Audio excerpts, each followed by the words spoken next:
And so these are facts about who Martin Luther King really was. He wasn't who people think he is. He didn't write any of his speeches. He was a fraud. He was a drug addict. He was a sex addict. Was a fake pastor. He didn't believe in God. He didn't believe that Jesus rose from the dead. 888-775-3773. I have with me your friend, my friend, and everybody in the world friend, Chad O. Jackson. And I have to tell you, he is. And I'm not just saying it. When I first met him, I'm like, what the? Chad is an entrepreneur, a researcher, best known for his appearance in the 2020 film Uncle Tom 1 and 2022 film Uncle Tom 2. Chad frequently contributes to podcasts, also radio shows, news programs, and the Uncle Tom YouTube channel, advocating for more Christian ethics, family values, independence, and international citizenship. And I wanted to talk to Chad for a few minutes. It's Man History Month, and I kind of want to catch up with him about Uncle Tom. And I'm gonna definitely get back to your call. Chad, welcome to the show, man. Hey, Jesse, thank you for having me. Good to be on again. Good to see you again. Yeah, good to see you as well. And it's intentional citizenship, not international citizenship. I'm not a communist. But intentional citizenship, just basically being intentional about, the fact that you as a man, it's your responsibility to make sure that you have peace, structure, and stability in your country. That's what I advocate for. Yeah. Nice. And so Uncle Tom 2 is now on YouTube. And it's kind of free for everyone to see it, right? Yeah, there's been a lot of folks asking if we can make it free before the election. Yeah. And then not only that, we're moving up on the 2-year anniversary of having released Uncle Tom 2. This is information that stands the test of time.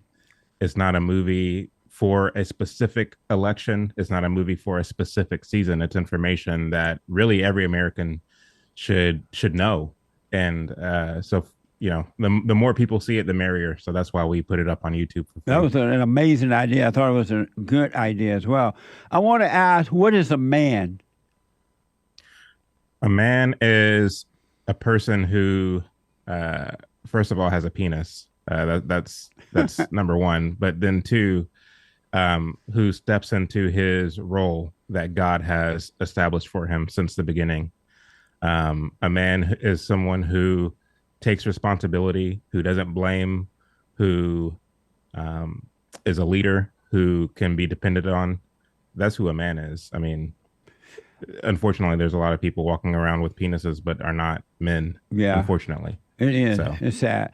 Let me ask, I know that you are an entrepreneur and you're not a YouTuber guy and all that kind of stuff. Which would you prefer, to be an entrepreneur or a YouTube guy? An entrepreneur. I mean, it's fun to do YouTube on the side. I do have a YouTube channel. I don't really post a lot on there just because of the time that I spend with my business and everything. Yeah. I do consider myself to be something of a Renaissance man because I do independent research. Yeah. I help out with the film company. I run my plumbing company. I have 4 children, all of whom are homeschooled. So just a lot going on. However, I do have a voice. God has gifted me with a voice. God has gifted me with the ability to do the research that I do and to share that information with people. And so I think it is something of a calling, and I try to use that to the best of my ability. But at the same time, I still got bills to pay. So I have to do the entrepreneurial thing as well. That's right. So. And the reason I ask, because when I was growing up, we were encouraged to be business people, to start your own business and be independent, think and do for yourself. I was just taught that way, so I know no other way. But I noticed in society today, that's not strongly encouraged for men to do that nowadays. It's like everybody want to be like a little YouTuber. They want a quick fix and fame. And they don't have anything to say. Right. They got a microphone, but they don't have anything to say. Yeah. And I think that's pretty, amongst other things that are happening with two men, it's pretty sad that entrepreneurship is not in the forefront in the way that it used to be. No, you're totally right. And a lot of people blame it on them taking shop out of the school and taking this out of the school. And I guess that's a part of it, but it's a very small part of it Yeah, because at the end of the day, it's the fathers that are supposed to be the ones that are teaching their absolutely. boys how to use their hands, how to use tools, and basically instilling within their boys the spirit of entrepreneurship. I mean, right now I'm working with my sons. My oldest son is 11, my youngest son is 9, and I'm helping them start a lawn care company. Nice. And I'm making that part of their homeschool curriculum where you're learning how to balance a book, where you're learning how to start a business, where you're learning how to make that business successful, and having customer service and knowing how to deal with the administrative side of the business, not just the actual tangible work of that business. And so it's important that I, as their father, instill that in them. I can't just punt that responsibility to the schools. And so, when people say like, "Oh, they took shop out of the school," like I get where they're coming from, but that's kind of the coward's way out. It's really your responsibility as a man to teach that to your sons in particular, and then your daughters, teach them to be homemakers, teach them, Yes. how to care for the home, how to cook, how to clean, how to basically be the gentle, virtuous, feminine women that God has made them to be. That's our responsibility as parents. We can't blame the schools. I mean, your kids shouldn't be in the public schools to begin with. So that's my position on that. But you're absolutely right, Jesse. Entrepreneurship is not something that's encouraged in our day and age. We live in a technocracy where everybody's encouraged to get a social media or get a YouTube channel. Everybody feels like they have something to say, but they don't have wisdom. How Yeah. can you tell me something if you lack wisdom? But yet everybody and their dog has a YouTube channel. So the world is productive. America is productive when people work, when people Yeah. hone skills. And, I can tell you here in Texas, the average age of master plumbers here in Texas is 55 years old. So there's just not a lot of people getting into the trades anymore. And I don't know. I'm afraid to see what our nation will look like in 20 years at the rate we're going. And you make a good point. In my high school, they had shop. We had that, Mm-hmm. but I didn't. I wasn't. I didn't become an entrepreneur because of that. Became one because my grandfather taught me to be that way. Right. He was the head of the farm that we had, and so he just taught me to work as a kid. My parents taught me to work, and my father, matter of fact, my father was an entrepreneur. I remember he started out with a motorcycle company. He used to Mm-hmm. sell and repair motorcycles. And then he opened up a cleaning company, cleaners, where you clean your clothes. And Mm-hmm. then he started his own church. And I always knew him as, an entrepreneur. And so it was just in me to do that and encouraged by them. How do we I have an entrepreneur academy that we're doing at Bond where we help guys start business or encourage them to. How do we bring men? Oh, because I hear a lot of men now, they're still living at home with mama. They're Yeah. afraid to move out. They say, well, I can't afford it. I'm like, you can get 2 or 3 jobs. You can't afford it. How do we encourage men? How do you encourage men to get back into that entrepreneur mentality? Don't be afraid to move away from mama and get out there and deal with life. What do you say to those men who are afraid after 18 to make that move? I mean, basically everything that I just said. I try to be an example as I know, well. but they haven't had that example, so they haven't Mhm. had it. So then now they are afraid to do it. What do you say to those who have not had it? Well, that's a very tough question, and I'm not trying to shirk away from it, Right. but it's a very tough question simply because it is a spirit, Jesse. Yeah. It's a spirit that is very difficult to overcome because if you're not ambitious, if you aren't someone who wants to have your own, someone who wants to have a family, someone who wants to be independent, if you're not motivated by that, then there's nothing that I can say that's going to get you up off the couch.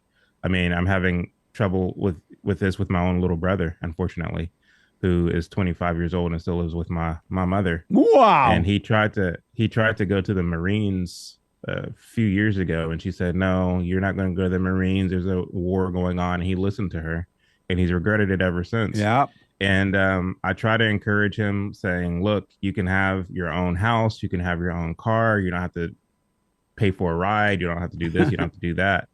Just trying to basically encourage him by giving him the glories of what you can accomplish if you were to go out and get a job and this, that, and the third. But because he's not motivated by having his own, there's nothing really that you could say. And so I think it's a spirit. I think it's spiritual warfare.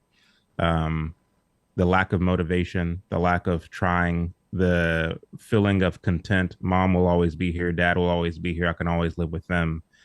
It's staggering when you look at the numbers of to your point, young men who are still living at home. Yeah. We've never seen anything like this in American history.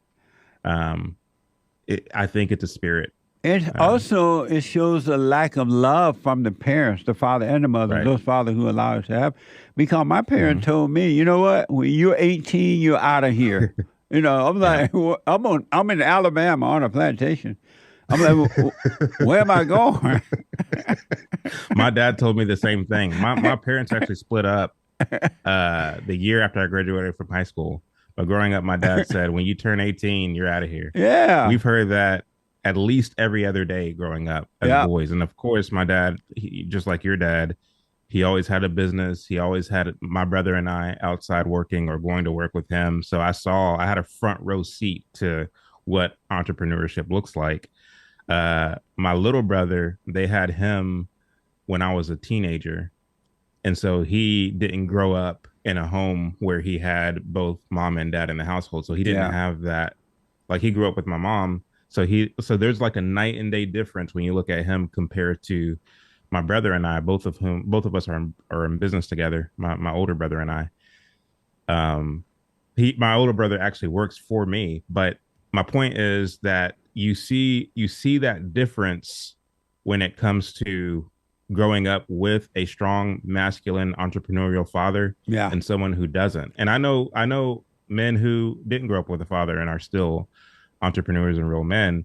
But that's why I say, it comes back to an example, because if you didn't have that in your life growing up, then you need to see that in some fashion. So it's to that extent that I try to be an entrepreneur. And there's guys that work for me who didn't have a father growing up, but because they see how I conduct business and how I do things, Yeah. you've seen them come a very long way. So I don't think I'm going to change the world by any stretch of the imagination. However, I can point to tangible results when it comes to the people who are within my proximate area. Amazing. I I'm working with men now that are in their 50s and 60s, and they Mm-hmm. still live at home with mama. Mm, And they have mm, become so depressed, and they have the lack of faith in that they can do it on their own now. I know one guy whose mother died, and he was like in his 60s. She expired, and though she is gone, he still can't move forward in life no more. It's just that mm. he's stuck at her house. He just can't move forward. And I want the people to know that if you don't get up at some point and start doing, you will become depressed. You become doubtful. You stop believing that you can do it on your own. It's such a destruction for kids to live at home with their parents, especially boys, once they become a young man. It's just not good. Yeah. I want to take a quick break. I want to hold you over if I can. I have a few more questions for you about the Martin Luther King, the civil rights movement, and also what do you expect with this upcoming election between the Great White Hope, Donald Trump, and a Kamala Harris woman. I got to take a quick break. Just a quick break, folks. My Men History Month and with Chad Jackson, and it's amazing. He looked like Martin Luther King, doesn't he? I'm like, is this Martin Luther King? What the? Let me take a quick break. Back in a moment. So listen, callers, I just had to do this Man History Month moment with Chad Jackson, and I have to say when I first met Chad, and then learned about the research that he did and the input he had in making Uncle Tom 2, and then finding out he was black, I'm like, what the? I have never met a black man who knows how to research. I'm telling you. I don't know where you get that from, but it's amazing. And Chad, it's an honor to have you here again on during Men's History Month. I want to ask when you heard about ask when you heard about. Oh, let me ask this first. What is it? Give me a couple of things that people don't realize about the civil rights movement that doing your research you have discovered, and it's a part of Uncle Tom too. Yeah, so a part of Uncle Tom too. So we didn't really go all the way in terms of exposing the civil rights movement like I really wanted to Yes. with Uncle Tom Part 2 because we understood in 2022 most people weren't quite there. You had to really lay the groundwork and really Yeah. show them how Marxism works, show them how Marxism infiltrated all these countries across around the world to in order to prep people and to prime people for how it came to America through the blacks, through the civil rights movement. And so we kind of end Uncle Tom Part 2 on a bit of a cliffhanger, setting it up for an Uncle Tom 2.5 or Uncle Tom 3. And that's where we plan to really kind of go all in. So what we expose in Part 2, once again, is just how connected folks like Martin Luther King were, the fact that he wasn't who people think he is. He didn't write any of his speeches. He was a fraud. He was a drug addict. He was a sex addict. He was a fake pastor. He didn't believe in God. He didn't believe that Jesus rose from the dead. He didn't believe that Jesus was born of a virgin. Didn't believe in heaven or hell. Wow. And so these are facts about who Martin Luther King really was. He was a believer in Marxism, and he wanted to use the black church as a kind of incision point to usher in Marxism through the black church, much like a Trojan horse. And so this is who he was. And we understood that just coming out the gate and saying that, Yeah. you'll turn so many people off. So you really have to you have to tell them how the cabbage is made before you serve it to them. So Black people like you trying to kill my king. They love Martin Luther King more than they love Jesus. right, that's true. This is actually true. You know This what is actually true. what I realize is that black people don't understand socialism. I think they may starting to understand a little bit more now, but when we were growing up, as far as I know it was with the leadership, right? But the Mm, word socialism and communism wasn't part of our thinking or mm. or communication. So I think that's why I was so easily thrown upon black people because they didn't understand what it was. They're not familiar with it. Yeah, that's true. I mean, there was a study done by Cato Institute. It was either 2018 or 2019 where they asked different people from different ethnic backgrounds whether they prefer socialism or capitalism. Blacks were the only ethnic group in the entire country that had a higher favorability of socialism than of capitalism. Yeah. The Mexicans said they like capitalism better. The Asians said they like capitalism better. The whites said they like capitalism better. Blacks were the only ethnic group in the country that said they prefer socialism. I think it was 60% preferred Wow. socialism, whereas 40% preferred capitalism. And when I share that study with people, Amazing. they say, oh well, maybe blacks don't understand what the word socialism means. And whenever they do these studies, they don't just say, hey, do you prefer socialism or capitalism? No, they explain what these different thoughts are, and then they say, which one do you prefer? And the fact is, to the answer to why blacks have more favorable view of socialism is because of the civil rights movement, because of, and not only just the civil Yeah. rights movement, but everything that came after. Yeah. Whether you're talking about the Black Power movement in the 1970s, was totally Marxist. They like to brag about how, oh, the Black Panthers, they started the free lunch program. Well, free lunch is socialism, whether you realize it or not. Yeah. And then you move into the 90s, then you move into Barack Obama's era.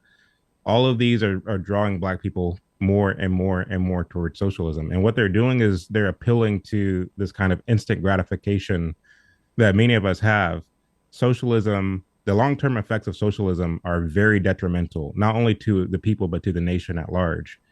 It goes against human nature, socialism does, because this whole concept of from each according to their ability to each according to their need doesn't work, because if I'm working hard, but I'm going to get at the end of the day the same amount of money, the same amount of rations as someone who's not working hard, Yeah. that's going to cause me to get bitter. That's going to cause me to get upset, and I'm going to start producing less. I'm going to start working less, and then the whole morale begins to decline in the nation. So socialism doesn't even work long term. But those who push socialism, like Kamala Harris and others, they are appealing to the instant gratification. I want you to scratch this itch now. She said that we're going to give $25,000 to all new home buyers to put toward a down payment. Yeah. That sounds good, but when that destroys the economy, then what? And it's sure to destroy the economy. So socialism sounds good. It's pleasing to the ear, but you know, I think it's very telling that blacks are the only ones who aren't thinking about the long term effects. They're only thinking about what can I get out of it now. Yeah. I even think I saw a heard report that they want to give that money to people who are not even citizens of this country Mm-hmm. to give that amount of money to buy a home. That's another setup in order to draw them into socialism. Am I right? Right, 100% right. And not only that, they're building. She said she wants to build 3 million new homes, 3 million new projects across the country. And again, to the unproductive person who's not interested in working, who's not interested in pulling their own weight, that sounds good. But what they're doing is actually far more strategic than just trying to drum up votes from the unproductive element of society. They're going to place these projects strategically in places where they need votes. Yeah. And so what they're doing, and not only that, when they're changing the laws to make mass ballot harvesting legal in these areas as well. So in other words, a person can walk the halls of the housing projects with a mail bag, collecting all of these mail-in ballots, and then taking them to the post office. And now all of a sudden, your favorite Democrat politician has 25,000 new votes. Amazing. So what they're doing is actually very elaborate, and they know what they're doing. It's not just a matter of like on the front end, they're galvanizing and drumming up votes because people like, oh, you're going to build new housing, oh, you're going to make housing more affordable, yeah, here's my vote. And then once they get in office, they start building these housing projects. They put them in strategic places where they can get even more votes, get even more. Um, I call it building an army. That's what they're doing. They're building an army of senseless, quote unquote, voters um, to destroy the country. That's all they're doing. What are the possibilities that Kamala Harris can win? I know we don't know the outcome until it happened, but between the race between Trump, the Great White Hope, and Kamala, what are the chances that she can win? Or do you know? Well, I'm a firm believer in that Trump has us in the bag. Oh, good. This is Trump's year. Trump is going to win this election. Trump is going to win it fair and square. However, the Democrats, along with the media, along with many of the courts, have a vested interest in Kamala Harris winning. So they're going to pull whatever they can Yeah, I to try to steal know. the election. Yeah. Because think about it, Kamala Harris went from in 2020, whenever they had the Democrat primaries, she was a senator at the time. California is a very popular state, so she had that name recognition. Yeah. She first tried to win the endorsement of the Black Lives Matter kind of group and that contingent of society by deploying Jussie Smollett to do a race hoax on himself. Amazing. Now, the reason I say that is because Jussie Smollett and Kamala Harris are longtime family friends. They've known each other for decades.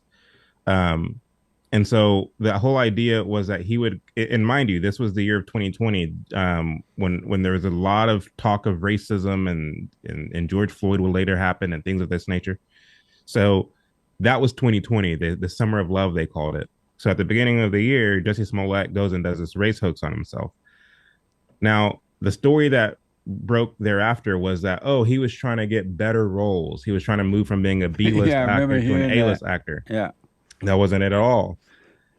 What they were trying to do, because remember, Cory Booker and Kamala Harris were trying to push this anti-lynching bill in Congress, Mm. right? So she is trying to push this anti-lynching bill, and ironically, Jesse Smollett, a close family friend, has a noose tied around his neck in Chicago during the winter. Like Yeah. that is like it just doesn't add up. And so the whole idea was he would call the police, say that somebody tried to lynch him.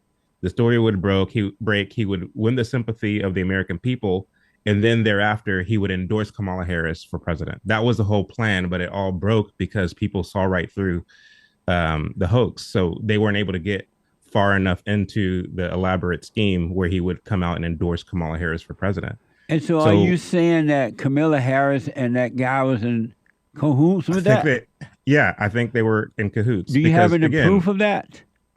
when you look at once again the fact that Cory Booker and Kamala Harris months before this race hoax or pushed the anti-lynching bill, and ironic, and not only that, you can look this up. Kamala Harris and the Smollett family, they've been tight for decades.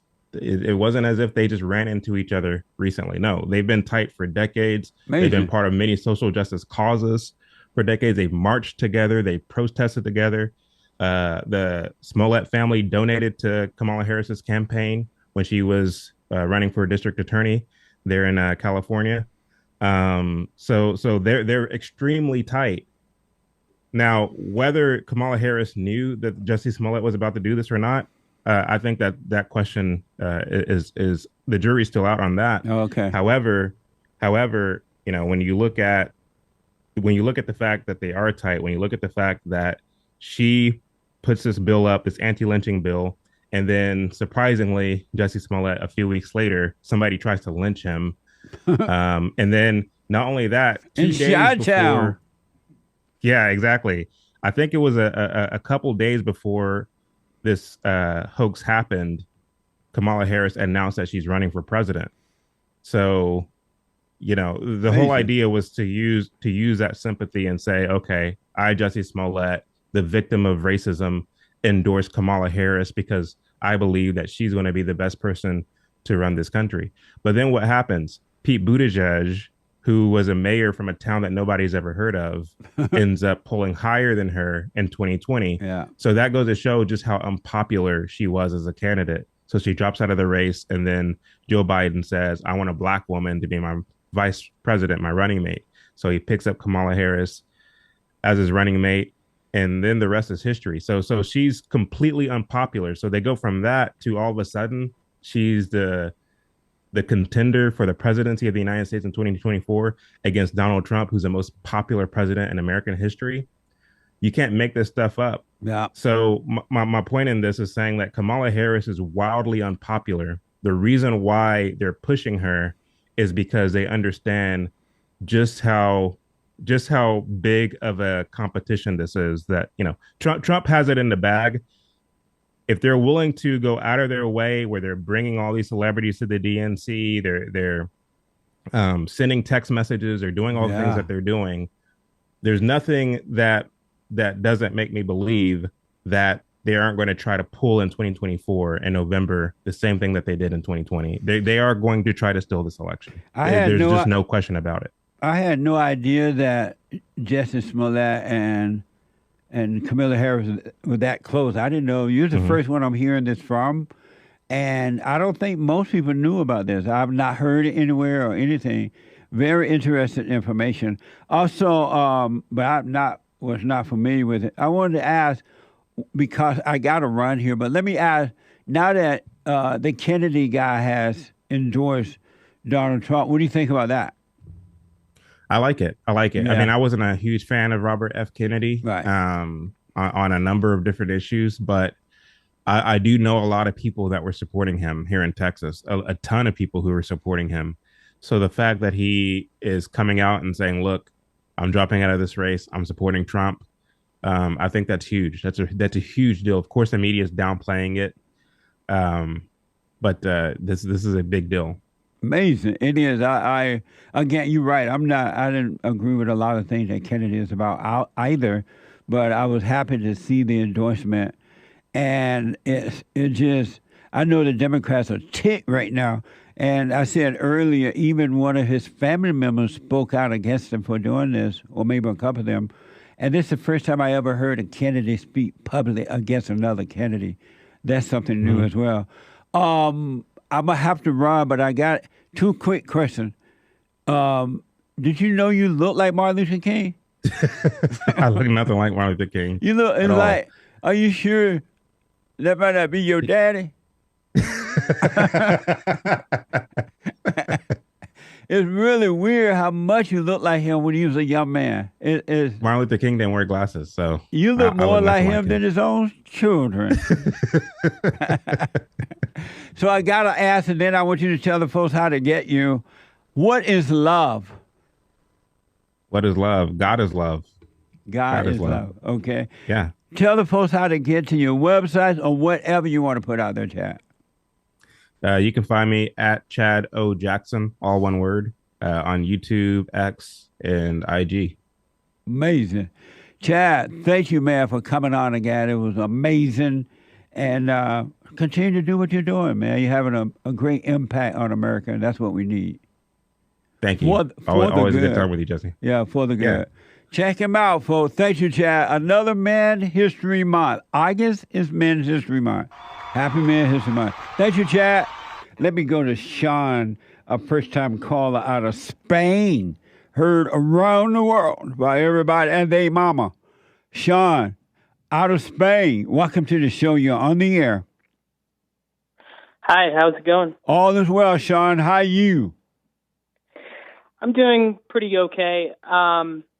I love that, you know, I love the fact that I found you, and I think you're a breath of fresh air when it comes to spirituality. You're very practical and you have humor. You're very different in a good way. And I can't believe that I found that in America, because my whole life, basically, or most of my life, I just never found someone that's like you. So I'm going to be honest. I have a little bit of butterflies, and I'm shaking a little bit because, I just first time caller. I get it. Yeah, I understand. But And why are you I'm good on shaking? stage though, so I'll handle it fine. Why are you? What's on your mind that's making you shake right now? What are the thoughts telling you? I'm not thinking of it, but I have my laptop not far from me, and I know there's comments on there. So I see. whether they roast me or not, I don't really care. But Nice. Yeah, don't think about that. Yeah. But also, it's like I kind of. It's not like I'm meeting Buddha, but it's kind of like the same sort of. It's like I'm meeting someone that spiritually I can sense is like really wise, and yeah, it's just kind of like. It's just it's kind of like I'm not on holy ground. I don't want to be too, Yeah, I understand. sanctimonious Well, or just whatever, but- relax. It's just Jesse, but I do understand. Yeah. So go ahead. I wanted to. Let me ask, how old are you, Sean? So I'm 28, and I'll turn 29 in 2 months. And how old are you today?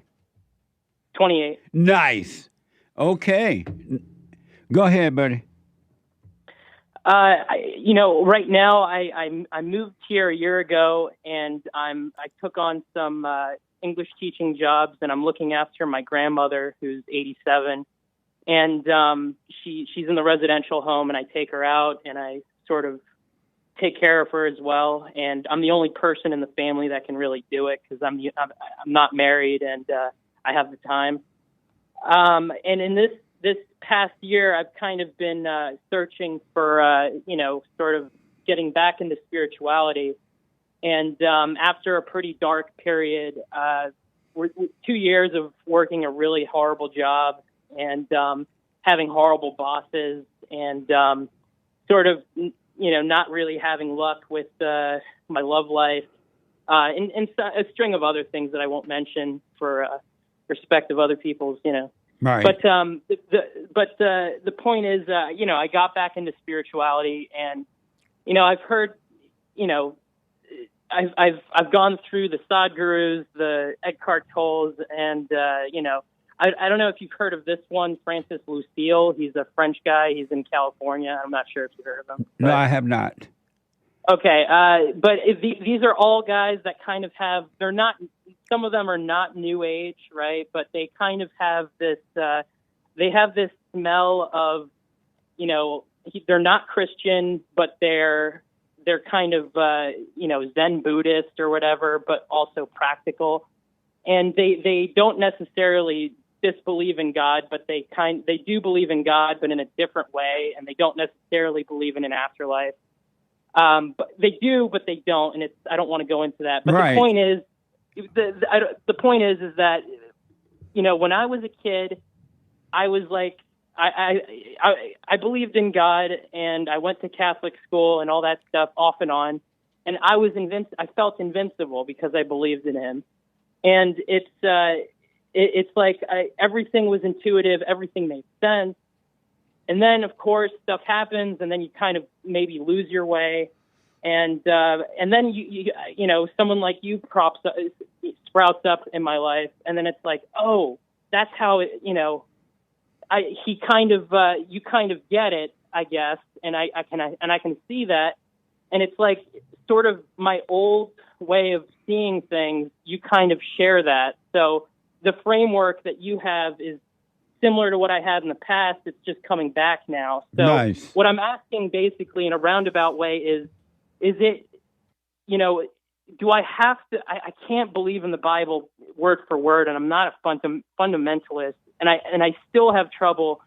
I can't really, with Jesus, it's hard, right? I don't really want to, it just feels like a guy that, I don't want to say sky daddy, but all these atheists, they all say, oh, sky daddy, and it's like, it's hilarious, right? But it's like, yeah, I get it. Like you're basically, there's a lot of people that just, they rely on, they basically, they use that as a crutch. And I read Nietzsche, and so your your question for me is what? Because of time, what's your question for me?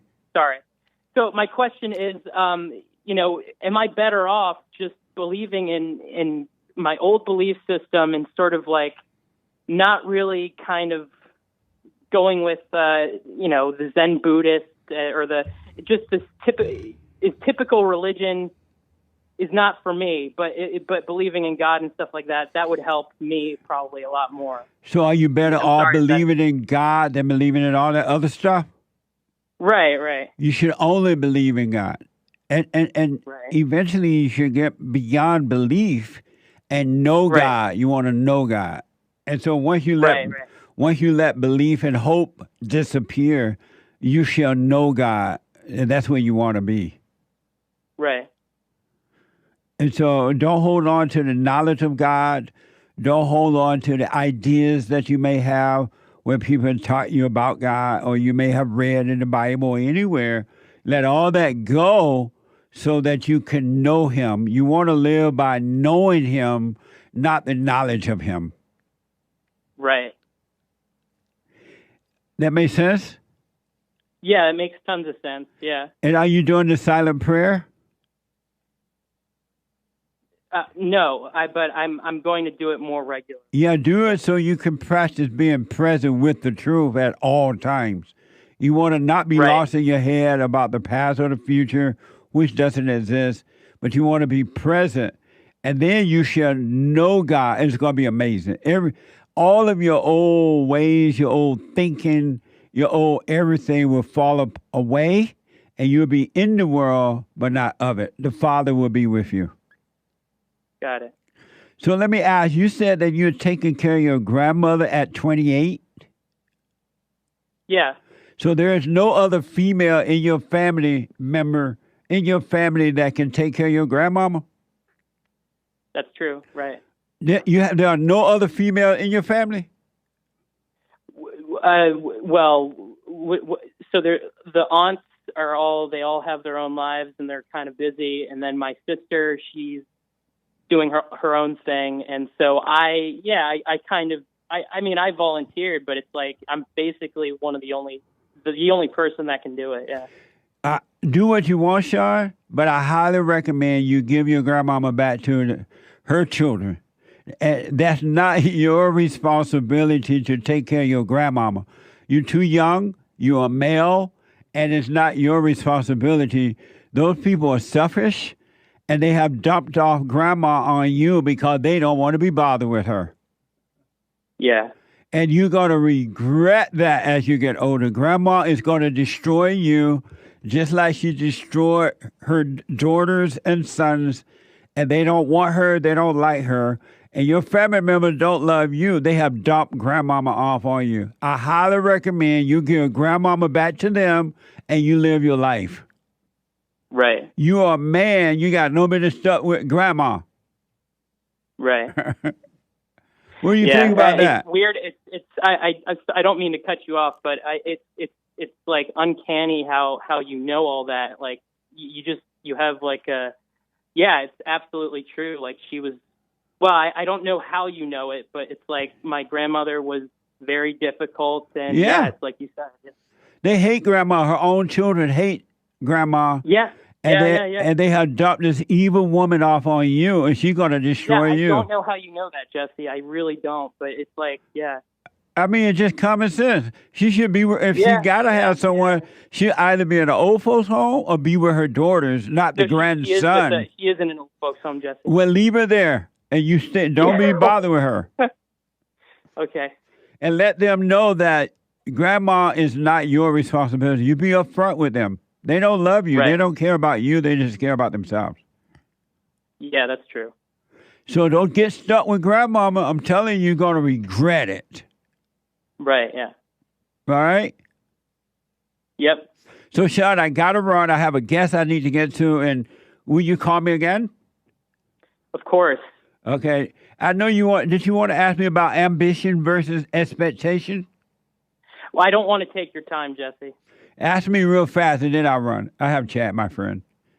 Okay. It just, I have, lofty ambitions, like, anything in the arts, anything in, for some people, athletics, whatever. Is there a point where, basically dreams. So should I keep my dreams, obviously I should keep my dreams alive, but where is the cutting off point where I should just say, hey, this is not physically possible anymore. This is not. Let me just say this for what's practical. Let me tell you this for sure, and we'll talk about it another time. You should not be ambitious, nor should you have any expectation. You need to drop all ambitions and drop all expectation and just live a simple life, and you will not regret it. But if you're ambitious, you're going to end up regretting it. Okay. Just do what's in front of you. And live your life not compared to anyone else, but you should drop ambitions and expectations. Have no expectation. Okay. All right. All right? All right. All right, buddy. Thank you. All right, bye. 888-7753. 773 888-77-JESSE. JESSE. Let me go to Will, a first-time call out of New York. Will, welcome to the show. You're on the air. Yeah, how you doing? All is well, Will. Thanks for calling. All right, so my question is, why do you have so much animosity towards black people? I feel like you give black people the short end of the stick, but I feel like you treat white people as the savior. The great white hope, for example. There's no great black hope. I never heard you say that. And so you think that you ask him why? You said why? You ask why do I have animosity toward the blacks? Yes. But I don't have any at all toward them. I'm trying to. Did you see? I was just talking to a black man right now, right, Chad? I also seen your other interviews with Dr. Umar, but you didn't give him the same energy. I don't remember the interview, but I do remember talking to him. But let me say, I'm trying to wake up black people because in the good old days when boys were boys and men were men, black people were more independent. They thought for themselves. They did for themselves.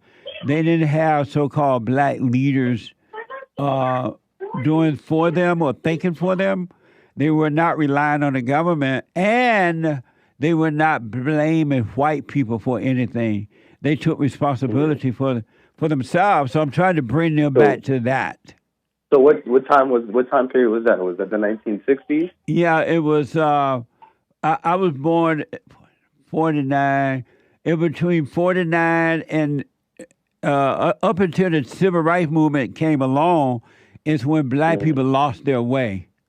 Because they start relying on the so-called civil rights leaders who were using them black bourgeoisie. They were using them for personal gain. You're right about that. And so I'm trying to get blacks to come back and take responsibility for themselves. Am I wrong for that? See, no, I agree with you with that part, trying to wake up black people, which is 100% true, Like a lot of black people are brainwashed, Yeah. and living their own lives, Yeah. But I feel like the way that you come across of it is not how you should have, like I feel like. How should I do it? How should I present it? Give me the example. I feel like you're doing more of a tough love for black people. Not really saying like tough love, but you're saying like little stuff like that would obviously upset some black people. Like trolling. Nowadays trolling whatever. But there is some valid points that you do have. About a man being a man. Living in a 2-parent household. Obviously, those are two crucial things. So give me the example because of time. Give me the example how you think I should do it instead of what I'm doing. What should I say or do? We should, like you said that black people blame the white man. Can you hold for me? Can you hold, Will? Yeah. Mm-hmm. Let me take a break. Let me go quickly back to Will. Hey, Will. Will? Yeah, hello? Thank you for holding. Give me, tell me something that you think I should say or not say concerning the blacks. It's not about what you should say and not say. It's just more of the fact that I feel like a white person is more welcomed on your show than a black person. No, all people totally. Even though you ask them the same questions, I feel like your emphasis. Like I've seen some episodes of your show. Right. Like the emphasis you put, like I'm not gonna play a game like that. We both don't know what I'm talking about, but you're a man. You have your own choices. But I just feel like the whole part when you said that we blame the white man for how black people ended up. To a certain extent, they are. It's their fault. It's the white man's fault. Because just how you said that between 1940. Something when you was born in 1960. That's at that time. Yes, that's when black people were having their own jobs, having their own communities and stuff like that. And what happened? The government started breaking up black families. Going into the 1970s, they started selling crack, started selling drugs, started doing this and that. 1980s, same thing. It's just they broke the black family. That's why nowadays. Why did the government start doing that? You're right. The government did start doing that, but why? Because you can't have black people. You can't have black people equal to white people. You think that's why it was? Yes. And when were black people equal to white people or white people equal to black people? Never. And it should be, but no, there's no such thing. How can you be equal to someone? How is that possible? Because we're all humans. We're all part of the same race. I know, but how can you be equal to someone else? What do you mean by that? Have equal opportunities. Have. I'm sorry? Will. To have equal opportunities, like let's say I Are you interview for a job. black? I'm mixed. Okay, but are you mixed with blacks at least? Correct. I'm sorry? Yes, I'm mixed with black. What opportunity that the white man is keeping you from or has ever kept you from? It was plenty of times, and that I've went to a job interview, and I have a very white name when it comes down to it. Like on a piece of paper, if you saw my name, you would think that I was white. No, I wouldn't. I have a family member named Will. What are you talking about? Will No, is my a name is black Will. name going and coming. No. My name is not Will. My name is Willis. But it's still black. But Ain't no white man named Willis. Well, I've met countless white. The only people that I've met that have the same name as me are white men. But let me tell you this because of time. You're right in that the government did this to the blacks, but it was the civil rights movement headed up by black people, King and Jackson and Louis Farrakhan and others, right? And they were the one that encouraged, I don't know how much Louis Farrakhan paid the part in government takeover, but it was the civil rights movement that encouraged the government to take over the black people because they wanted to be the leader of the blacks so that they could gain power and wealth. It wasn't a white man who did it on his own. It was encouraged by the civil rights movement, who were black people. They said, I want to be your leader. I'll tell you how to think. I'll tell you what to do. I understand that, but... I'm sorry? I understand that. So why didn't you leave that part out? There were blacks in the civil rights movement that were not good for us. Why did you leave that part out that it was the blacks who did it, along with the white government? It wasn't only. You can't. I said along with the white government. Why did you leave that part out? That the black people set the black people up. There's always going to be people of a race that's not going to always agree with everything. No, but I'm asking you though, why did you leave that part? Themselves. I'm asking you, why did you leave the part out that the black was set up by blacks, the so-called leader of the civil rights movement? Why did you leave that out? Because those people wasn't appointed by the black people. Yes, they were. Those people were appointed by the white people. That's not by true. The white government. No, they were appointed by the black people because if the black people had not gone along with them, they would not exist. No, it was more than just black people that went along with the civil rights movement. I know it was white people too, but I'm telling you, it was done by black. But let me ask you this, Will, because of time. Who are you? Who am I? Yeah. I'm a man. I'm a father. I'm loving. I'm caring. I have all the characteristics of a good person. I'm not saying I'm perfect. Right. But I have the characteristics of a good person. And so you just told me all the things that you do. Who are you, though? Who is Will? Will?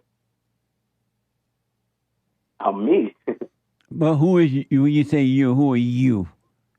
You told me everything you do, and I don't doubt it or disbelieve. I want to know who are you, not what you do, what you belong to, but who are you? I don't understand what do you mean? I want to know who is Will or Willis. All right, so who is Jesse? Yeah, who is Willis? No, I'm asking you, who is Jesse? No, I asked the question first. You didn't answer the question. You told me what you did and how many children you have and how loving you are. You love white people? I didn't say how many children I have. Oh, you love white people? I love some white people. I'm not racist. Well, first of all, black people can't be racist, but I'm not prejudiced towards white people. Do you love white people? I don't have a problem. I love certain white people. Yes, the ones that. Is it possible to love some but not all? All people? Yeah, you can love some people and not all people. And so let me ask, who are you? Is it right? Is it right? No. Are you a Christian? I grew up in a Christian household, yes. Are you a Christian? I wouldn't consider myself Christian right now, no. And why not? Because I don't believe in religion. How about, do you believe in God? Of course. And then how you're not a Christian then? I don't know. I feel like religion itself is just bullshit. Is money. You can't curse on the phone, man. What the? Oh, sorry. It's So it's what? not very enticing. I feel like it leads people in the wrong direction. Like, I believe in God. I believe. And so, can you believe in God and not love all white people? Can you believe in God and not love all white people? Yeah, it's a good question. I believe not. You know, I've watched your show. I've seen what the questions you asked. So, yes, me, myself, I believe in God and I don't love every white person, but that don't mean be like me. So are you saying that you can believe in God and not love all white people? For me or in general? I'm talking to Willis. Me, myself, I believe in God and I don't love every white person. And so what makes you think you believe in God if you don't love all white people? Because even though they are still people, I mean, I don't interact with them. I'm not going to sit here and say I love somebody. I don't even, I don't know them. I don't know how they feel. But you don't know God either. I don't know God, but I believe in him. But how can you believe in a God that you don't even know? Because I believe. But if I knew him, then I couldn't believe him. What do you mean? You only could believe in something that you don't know. That doesn't make sense. It doesn't make sense. But, do you know your mother and father, or do you believe in your mother and father? But so you'd rather believe about God but not know him? No. It's not about, if you know him, then you cannot believe in him. Would you rather believe in God or know God? If I knew him, I wouldn't believe in him. So would you rather have belief in God or to know God? Belief. You'd rather have belief over knowing? Did you know your parents or did you believe in your parents? I knew my parents. Exactly. I also know God. So Willie, give me a quick answer. You'd rather believe about God than to know God? Are you saying that? I mean, I know of God. And that you prefer to have that than to know God? Come back to your phone, Willis. Come back to your phone. I believe in him. And so you'd rather believe in him, but not know him?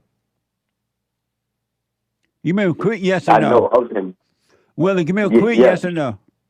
Yes. Willis, thank you for your call, man. It was an amazing call. Call me again, all right? All right, no problem. All right, buddy. One last thing I want to show you really quick. Did you hear that? That was a judge, according to this report in Detroit. A Detroit judge humiliated a teenager, and the mother is suing. This is interesting to me, and I want to know what you all think about this. Really, I want to watch it.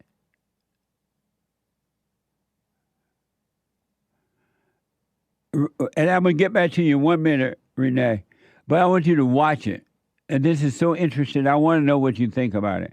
This is MSNBC, from MSNBC. A Detroit judge, Kenneth King, placed a 15-year-old girl in handcuffs after she fell asleep in his courtroom during a field trip to court on August 15th. On Wednesday, the teenager family sued King, accusing him of violating her civil rights. Watch this from NBC. What was supposed to be a field trip to a Detroit courtroom Tuesday ended up traumatizing a Michigan teen, according to her mother. You sleep at home in your bed, not in court. Quite frankly, I don't like your attitude. District Court Judge Kenneth King admonishing 15-year-old Eva Goodman after she fell asleep in his courtroom. He then forced her into handcuffs and a prison jumpsuit. Eva's mother outraged, and tonight planning to press charges. Yes, she was having trouble sleeping, eating. A live stream of that court hearing was recorded and then broadcast by local news outlets. You're old enough to know better. What is your problem? Tired because Eva and her mom don't have a permanent address and say they got in late the night before the field trip organized by a nonprofit summer program. She's still having like problems with understanding, like, why would he do that to her? The judge, who says he's since received violent threats, removed from his criminal case docket as he undergoes, quote, necessary training, according to the court's chief judge. Wayne State University also tells NBC News he's been removed from teaching classes there. Judge King declined to comment to NBC News, but told local media his reaction was because of Eva's attitude and told the Associated Press, I wanted this to look and feel very real to her. Amazing. Black people are something else. That's just black, the people black. See how black people are something else. But before I comment on it, I want to know what y'all think about that. So, right now I'm being told this was August 13th, but I don't know what it has to do with Wednesday. I'm confused. I think you said August 15th. He's just correcting you. It was the 13th. What? Is that right?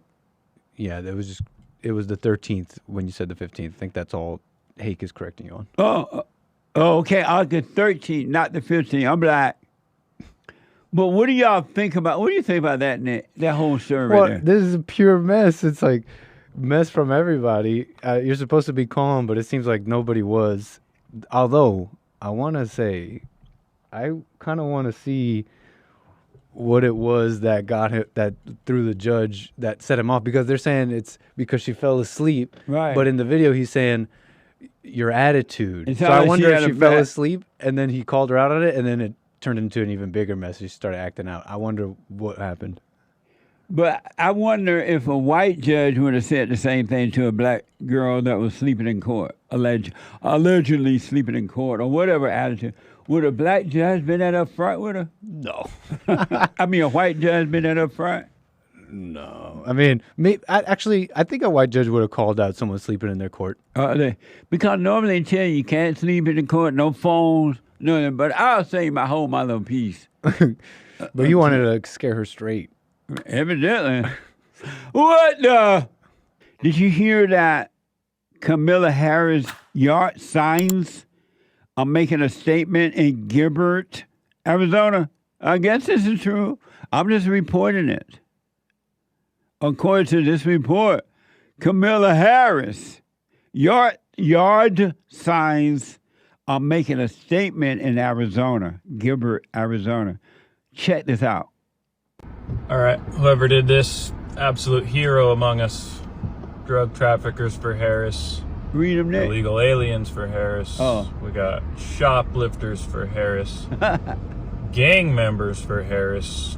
Sheep for Harris. That's a big one. Big voter group. Socialists for Harris. Sheep for Harris. Shout out Gilbert, Arizona. Someone's got their head on straight out here. Isn't that amazing? The first one, if you missed it, said drug traffickers for Harris. Can we see those pictures again, if possible? No. Video again? No. Sorry. I thought we had photos. I do of have photos. Let me show you. Drug traffickers for Harris. Whoever did this. Funny stuff. Look. Drug traffickers for Harris. Illegal aliens for Harris. Gang members for Harris. What the? And for everybody else, sheep for Harris. Amazing. It's amazing. I don't understand. I'm not in the lack of understanding about this, but it's amazing to me that there's one person on earth that will vote for Kamala Harris. There is no reason at all, zero reason. There's not one reason to vote for her. Really. Think about it. There's not one reason to vote for Kamala Harris, and yet one person got to vote for her.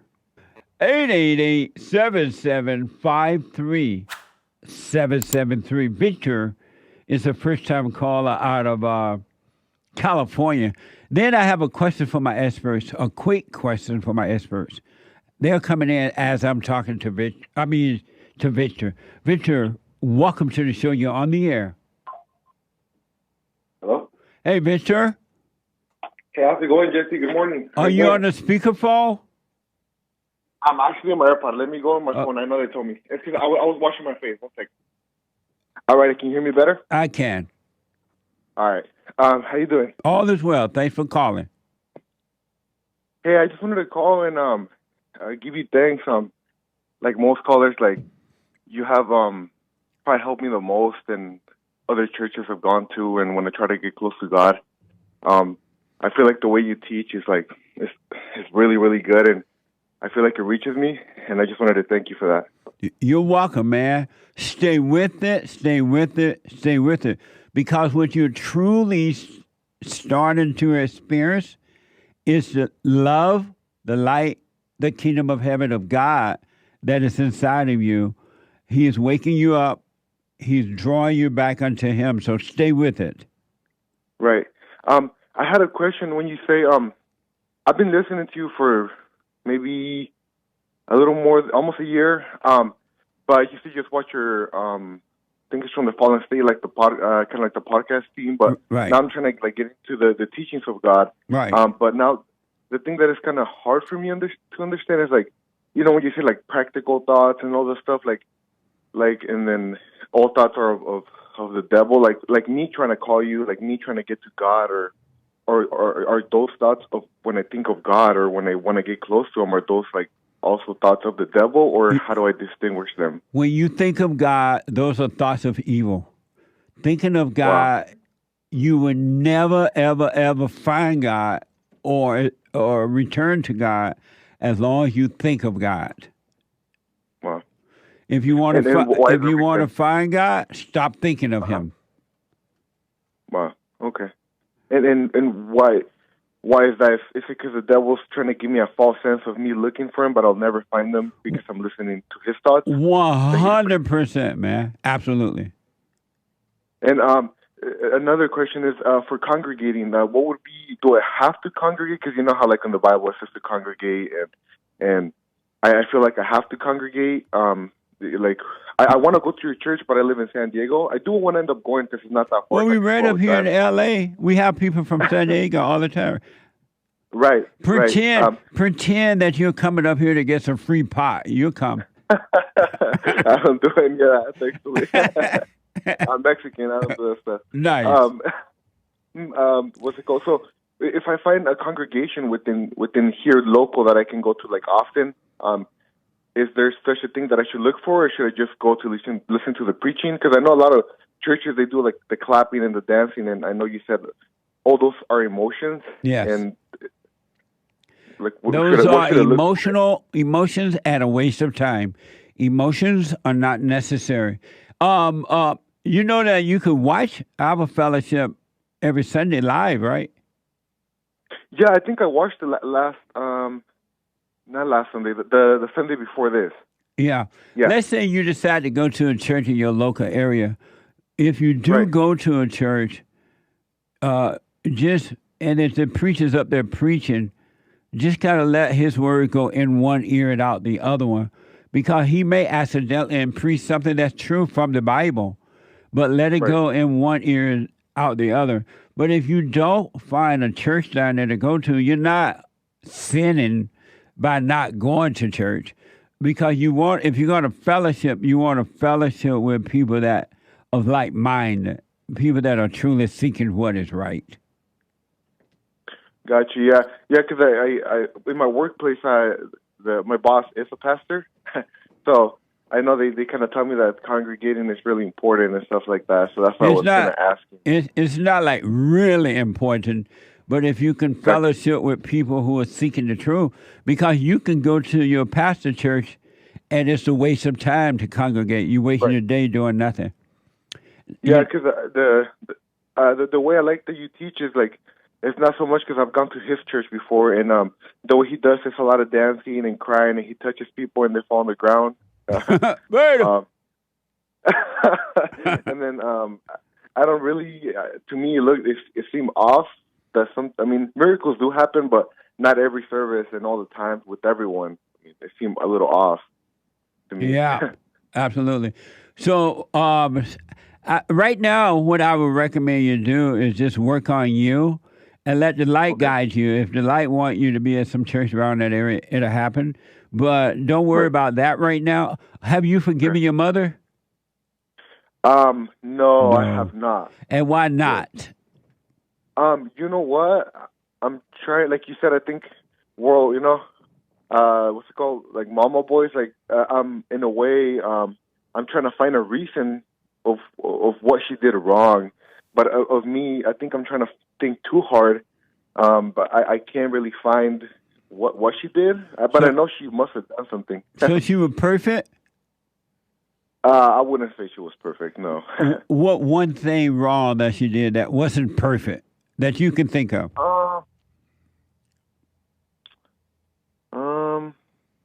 One wrong thing that she was. Honestly, I would say that she tries to, even to today. I mean, I have my own place and I'm independent now, but I think she still tries to like help and treat me like, I guess, like a little kid. I guess tries to like help me a lot. And you know why she's doing that? Why is she doing that? She's evil. And she doesn't want, she's using you to make herself feel good. Because if she wasn't able to control you, she would have to look at herself. It's the same thing as smoking pot. You smoke pot because you don't want to look at yourself. You want to go unconscious. Your mother doesn't want to see herself, so she's controlling you. Okay. And that gives her a false sense of mama's love. Yeah, and also she does, like when I don't want to listen to her or go against her, she gets really, really upset. And that's what I've been starting to realize, like a little bit, that when I don't go her way or I try to go like completely the opposite route, she gets like irritated or she gets mad and she's like, she curses at me. Whoa. And then I'm like, oh man, whoa. And so you can't think of one reason to forgive your mother? All those things are happening? So the only reason is because how would I go to her? Just say forgive her for making me just like her, or can I also say just overall things, or does it just have to be just like straightforward one thing? Or you need to see that for yourself that you are angry at her. You have this anger in your heart because she has rebuilt you, control you, rebuilt her image. And you need to realize that just like you can't help but be angry, that spirit is driving you. That's the same spirit that's in her. It came from her to you when she traumatized you as a kid. And so, and you go to her and say, hey, I've been resenting you because you tried to control me. You still try to control me or whatever, right? But I realize now you can't help it. I'm sorry for being angry at you. And God will forgive you. Don't ask her for forgiveness. Don't tiptoe around it. You forgive her, and God will forgive you, and he will take the spirit of the mother away from you and set you free. Got it. And the same will go for my dad, right? Yeah. Ask your father, why didn't he protect you from your mother? And you will see that he can handle your mother because your mother is his mother. He became the boy, and she became the mama. Yeah. My dad's mom's really crazy. She is just like your mama. Yeah. And that's why your father can handle her. Because you're attracted to what you hate. Men who get married before they forgive their mothers end up marrying their mothers and repeating the same cycle. Yeah, that's what I'm trying to stop right now because I'm engaged and like the wedding is coming up in about a month and a half. What wedding? I'm marrying my fiance. I've been with her for like 5 years, but, but I'm starting to see you got to get married. And I'm 21 right now, but you're 21. Yeah. And why are you getting married at 21? Well, I've lived with her for like a year and a half. That was already my mistake. You live in her place? No, my place. I thankfully God has blessed me, and I've been able to live by myself since I was like 18, 19. Nice. And when you plan to marry this woman? When do I plan? September, like the end of September. What? But that's what I'm trying to get. You mean like September 2025? No, this year. And why? You have children with her? I do not know. Oh, good. I'm not a typical Mexican. Yeah. Nice. So let me. You didn't ask for it. May I make a suggestion? Sorry. May I make a suggestion? Yeah, go for it. I would encourage you. Don't break up with her. Don't put off the engagement, right? But I highly recommend she go live somewhere else for 1 year, and and don't have sex with her for a year. Don't marry her, and don't have sex with her for 1 year, so you can see. Because right now you're about to marry your mama, and you're going to go through the same hell that your father went through, and so will she. Yeah, no, you're right. Yeah, because sometimes she gets like you said, like really emotional and like really angry. And before I used to give into it, but now I just stay calm or walk away. Or I mean, it's not really even like you said, two devils, one win, right? It seems like it doesn't make sense. Yeah. So I am noticing, and I'm trying to like guide her. She is like, I mean, she's great. She cooks all the time, every day for me. She cleans every day for me. She like, but I guess what you're saying she's is that a nice maid, mama, right? I'm sorry. Sorry, she's a nice maid. Okay. But you're about to marry your mama. You can't even handle her. You're learning now because you're waking up. But is she working on herself? I'm trying to stir her to it, but she listened to your show to service the past 2 Sundays ago. Yeah. We listened to it together, and she's like, okay, I'll listen to it. She sat down and she was listening to it. But like you said, her mom, she's just like her mom, and she has all this trauma that I'm trying to like you said, I can't save her. Only she can go and save herself. Like, go for it. But I'm trying to like just show her this, and she's learning little by little. But like, I don't know. Venture. Yeah. Do what you want, but I highly recommend you send her back home and wait 1 year before you get married. Because if you're now working on yourself and she's not, you're about to catch pure hell. Because the evil in her is going to hate the light in you, and she's going to get worse. You haven't seen hell yet. So I do what you want, but I recommend you put off the wedding for 1 year. Wait until September 2025. I'm not telling you to break off the relationship. I'm not telling you to end the engagement, but she needs to go and live without you. You live by yourself, and just date her so you can see who you're about to marry, and she can see who she's about to marry.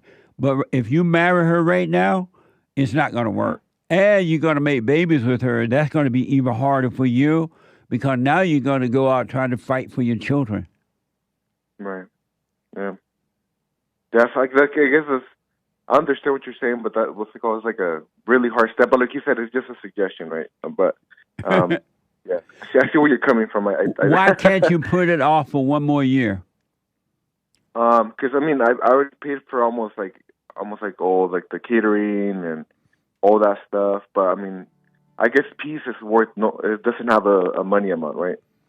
So can't you put that on hold? Tell the people you're not taking your money back yet. You just want to put it on hold for 1 year? I have not asked. And why not? I haven't thought about this until now. Oh. Do you see that? And you're trying to save her. You can't save her. And you're trying to save her for you. You're not trying to save her, point her back to God for her own soul's sake. You're trying to make her right. So for you, that's not going to work. You're right. You don't care enough about her soul. You care about her for yourself. So now you're trying to make her listen to the church and all that. That's not going to work. Well, I didn't see it like that. Hold on, buddy. Hold on. Let me go quickly back to Victor, first-time caller. So, Victor, you're getting married in September of this year, right? Yeah, I've been with her for like 5 years already. And you've been living with her that long? No, living like 1.5 years. Oh, okay. Everything is paid for the wedding in September. Not fully, but like partially. Yeah. And you now see that do you see that you should wait for 1 more year? I see your point. Yeah, I guess me not willing to do that shows that I'm not in control. Not like in control, but I lack. I guess I'm scared of something, right? Yeah, and I don't do it. And what are you afraid of? Put it off for 1 year. I guess like the backlash that you would get, but I shouldn't really care what people think, right? And what backlash will you get? Well, like if I stop everything, you know how people are. But like it shouldn't really matter. I understand. And how are people? You know, evil, just like me. And which is most important, your freedom of what people think about you or say? My freedom. What? My freedom. My freedom. And so do you realize you're trying to get this woman saved for you and not for God? Or for her own, or not for her own sake? Yeah, I can see it's a selfish reason. Yeah. And so what are you going to do now that you see? Man. Well, would you recommend me going down this Sunday to your church? I'll drag her along. You would drag her along? And why would you drag her along? No, I'm playing. She don't want to come. She doesn't have to come. I'm playing. I can't. And do you realize you're trying to get her, quote unquote, saved for you and not for herself? I didn't think about it until today. But yes, I see what you're saying. Yeah, it makes sense. Yes, you're correct. And so, what are you going to do now? Man, I don't know. Everyone's calling me a beta in the chat. You're still gonna marry her. Are you still gonna marry her? I'll put it off for a year. You already know the answer, I think. I think. Yeah. And what is the answer? I don't know the answer. What's the answer? Oh man, I mean, right now I'm thinking about it, but I should be acting on it. In reality, I should hold it off to a year, but oh Lord, I think you know, Lord. I don't know. Honestly, I think the thoughts of me trying to, like, oh no, don't hold back on it, do it now. I think that's not my thoughts. I don't know what's making me think that, but if I'm doubting it, something must be wrong, right? Yeah. If I even doubt it one bit. Yeah. Yeah. Yeah. I guess I'll go to your church this Sunday. It's like a 2-hour drive.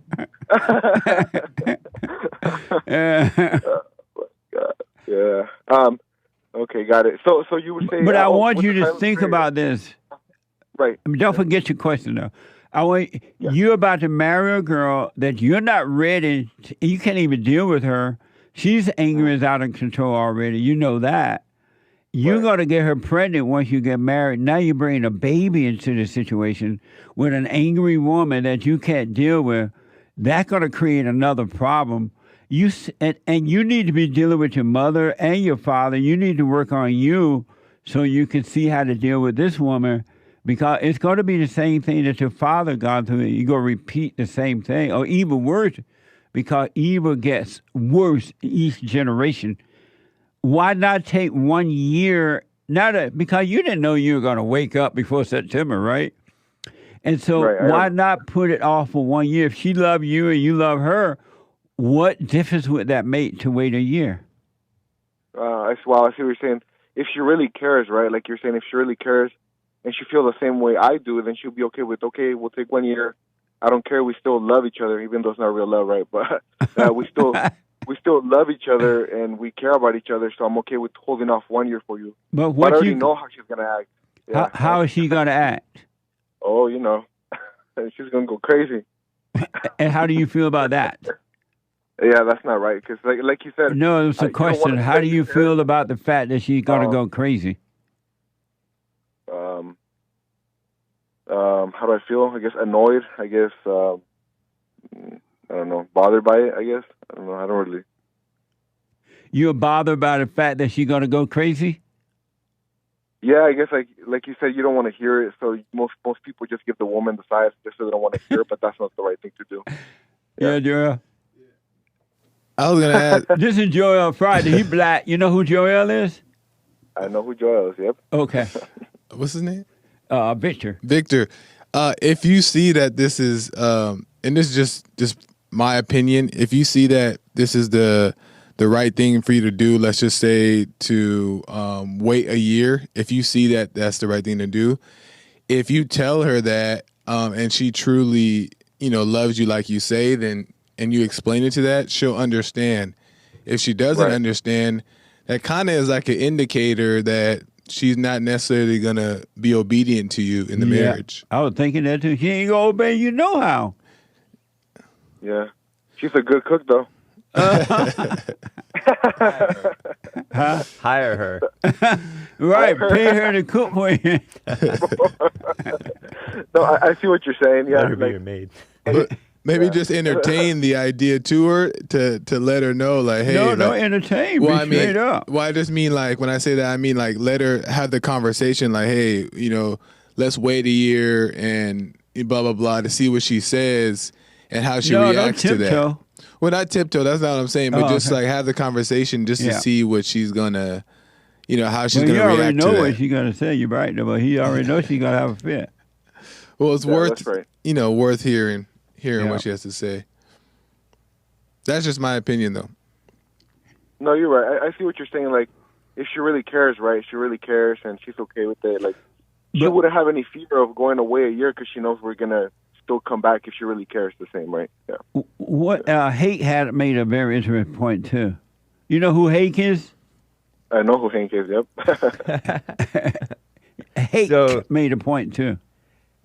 This is like your life that you're talking about, and you're talking about not wanting to put it off because of other people's pressure, other people's backlash.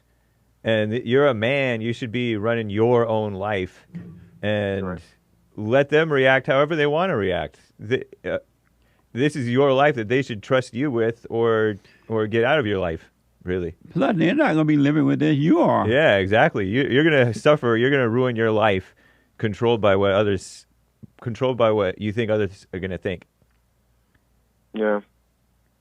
Yeah, I think deep inside I know like the right thing to do, but I got to do it because, yeah, that's what you guys are saying. Who are you most afraid of, your mother or your fiance? Wow. I would say I used to be like, I guess you would say like, not scared in the way that she'll beat me up, but scared in the way that she's going to react. But lately I haven't really cared. I don't really care what she says anymore, but I still do care because I'm not willing to tell her this. Yeah, I see what you're saying. And so I'm sorry? My fiance, probably. My fiance. You're most afraid of your fiance. And how old is she? She's 22. I'm 21. What now? No, but it's only like 2 months difference. So what is it like knowing you have married a woman that you are already afraid of? What do you think that's going to end up being like or becoming? Yeah. And no, that was a question. Sorry. Say that again. What is it like marrying a woman that you're already afraid of? You know you're afraid of. What do you think how you think that's going to turn out? It's going to be bad because when she tries to, like, with her kids, she probably won't want me to have a say, and then things are going to go south. Yeah. Amazing. Yeah, you're right. Yeah, I see what you're saying now. Yeah, I got to, and the way I met her is really crazy too, but yeah, you're right. You met her at a bar? No. I'll make it super short, but it's crazy. So my parents got divorced when I was like 16, and then my parents, my dad got a new girlfriend, and that girlfriend had a daughter, and he's like, oh, come on, she has a daughter, and then I started dating her, and then my dad and her mom broke up, and then we stayed together. Yeah. Go and forgive your daddy. What a beta. Yeah, for sure. So listen, just like him, yeah.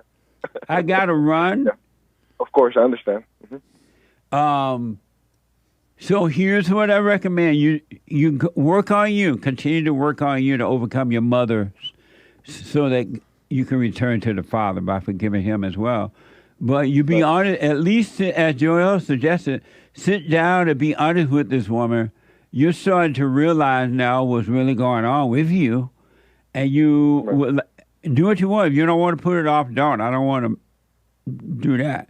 But I would let her know, you know what, I want to put this off for 1 year. I don't want to live with you for 1 year.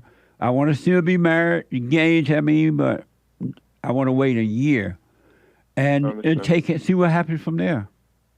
I'll let you know. I'll call you back. Because ain't no way this going to work, and you already afraid of her. She knows it too. Yeah. And just know that your mother, her mother, everybody around you going to get mad because they're not going to get a chance to party.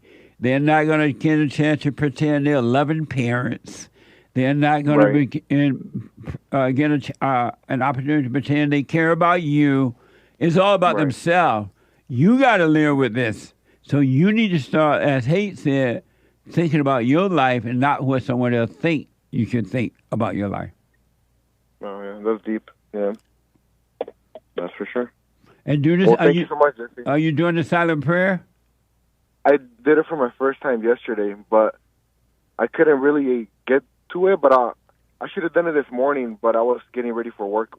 But I should have done it. That's no excuse. Yeah, do but that. I've only done it yesterday. Face your mother. Forgive your mother. Forgive your father. You're going to shake in your boots when you, especially with your mother. But forgive her so God can forgive you. Don't have any expectations from your mother. But you continue to work on yourself, and the light will guide you. Okay. Thank you so much, Jesse. All right, buddy. And if you're definitely welcome to come up to the church anytime you want. Okay. Sounds good. Thank you so much. All right, buddy. What a mess. This is every relationship. There's nothing new. Isn't that amazing? So it's the last Wednesday of the month already. Isn't that amazing? Your friend, my friend, and a friend of the United States of America is here. One of the smartest white men on this side of heaven. It happened in men's history, by the way. Bill Lockwood. And most of you know that Bill is the host of Patriotic Pulpit and Bible studies with Bill Lockwood. He is a preacher at Our Park Church of Christ in Texas. And you can support him. And I want to encourage you to go and support Bill at American Liberty with Bill Lockwood. American Liberty with Bill Lockwood. Bill, good morning. Good morning, Jesse. How are you today? All is well. How much time we have with you? Oh, let's say about 35 minutes. Is that okay? Okay, yeah, we'll take what we can get. Yeah, I'm sorry about that. Well, maybe if we stretch it to 40, that'll be okay. Okay. So, All Bill, right. I know that you were not prepared for this, and we don't have to get into it, but I was just wondering, in the Bible, it talks about there was a war between God and Satan. Are you familiar with that? I think so. Do you and again, I know you wasn't ready for it. I haven't heard anyone talk about it at all lately. And I remember growing up, the preachers used to talk about the war that happened in heaven when God threw Satan out of heaven because he wanted to be God or something like that. How much do you know about that, or if anything? Well, that's from Revelation chapter 12.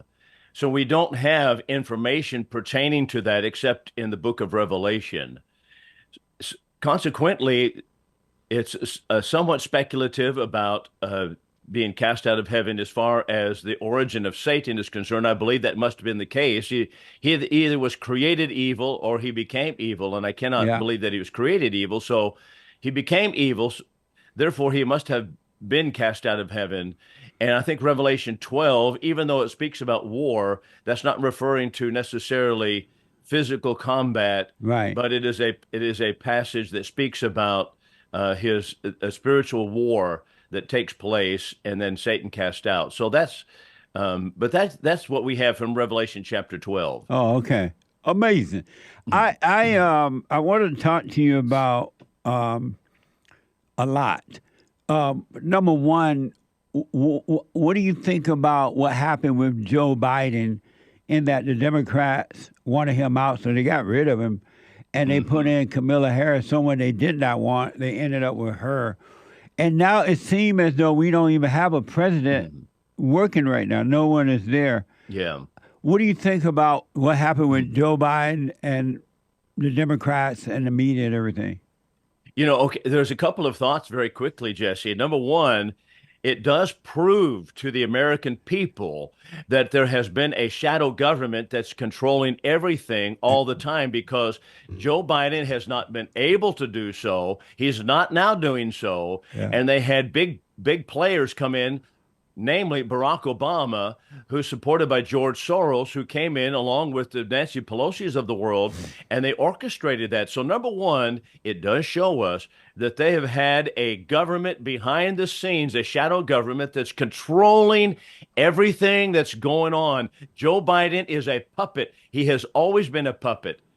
So that's number one. Number two, it just, of course, I think was a flagrant abuse of the American people, because the Democrats did not choose Kamala Harris. That is, they just kicked Joe Biden. In other words, Barack Obama set the table for them, and he says, here is what you're going to choose from. That's it.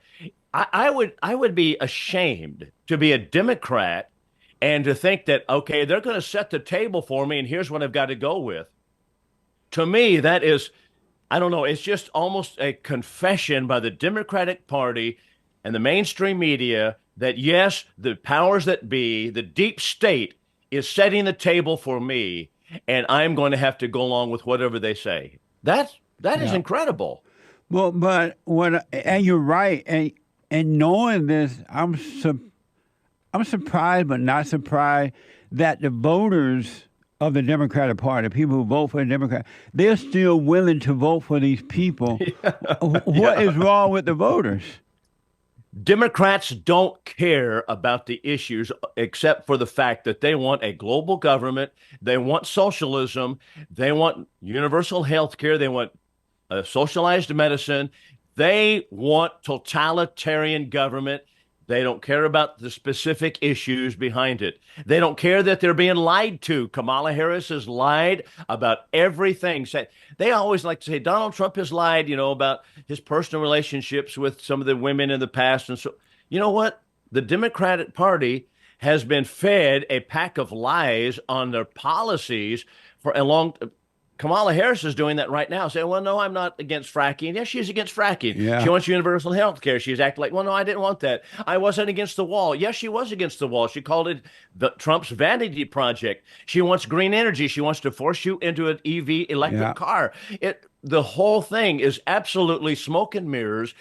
But that goes back to Saul Alinsky. Saul Alinsky said, if you're going to lie, tell the big one. And they are telling big lies continually, and the Democrats love to be lied to. They love it. They love to be lied to. So are you saying that the Democratic voters love to be lied to? Yes, I am. Oh, okay. Yes, I am. Yeah, the Democratic voters love to be lied to. They love it. They love lies. And they want socialism? Yes, they do. Yeah. Socialism has been on track since the time of Woodrow Wilson. FDR introduced socialism with a vengeance into our country, and he knew it, and the Democratic Party knew it, and so socialism was already on the rails for America. When we come to Lyndon B. Johnson, he actually exacerbated socialism, and so Barack Obama, they're putting the icing and the candles on the cake right now. That's what we've come to in America. We're already in a socialistic style system. That is, we're basically in a fascist government where the government partners with private industry. So there's not a private industry, there's not a private business that is not partners with the government, in the sense that the government controls all private partnerships. That's exactly what's going on. We've already got that. So the next step is communism. Amazing. And so when I was growing up in the country, we loved capitalism. It gave you freedom, right, to do what you want. how did they convince the voters in America that socialism is better than capitalism? I mean, I don't understand how you can convince a free person that to be controlled is better than freedom.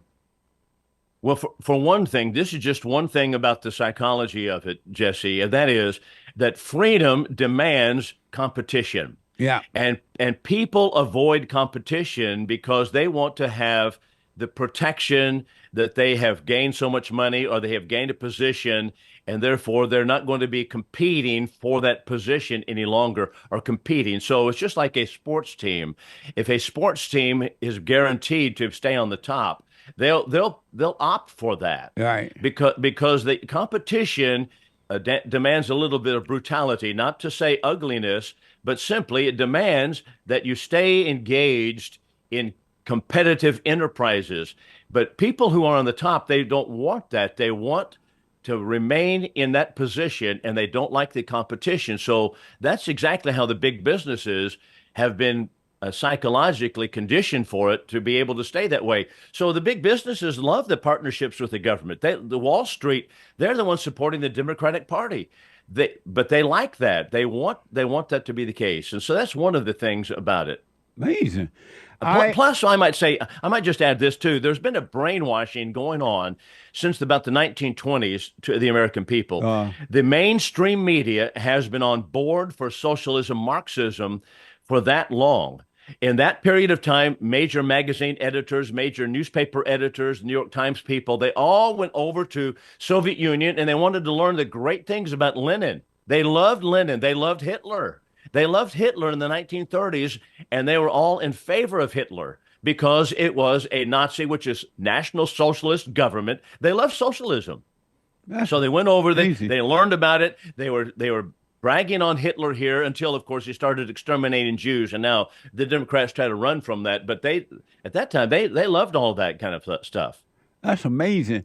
And one other thing about that, you talked about Joe Biden has not been running the country.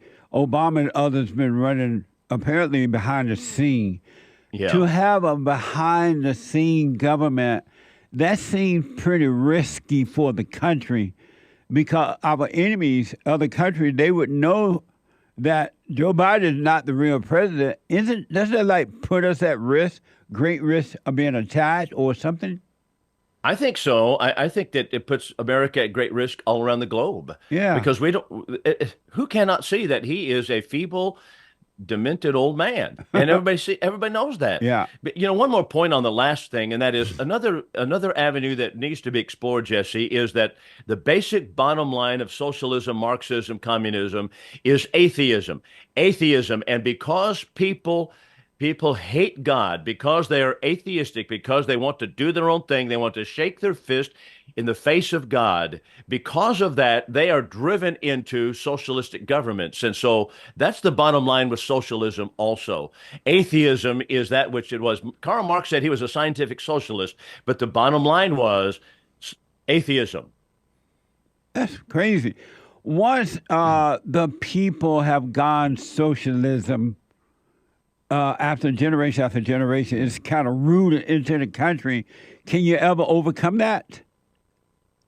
Well, you can at a particular point, but so as our founding fathers would say, it's at some point there's going to have to be bloodshed, and that's what Thomas Jefferson meant. That sometimes the tree of liberty is fed by the blood of patriots, because he said if you're going to keep it, you're going to have some pushback.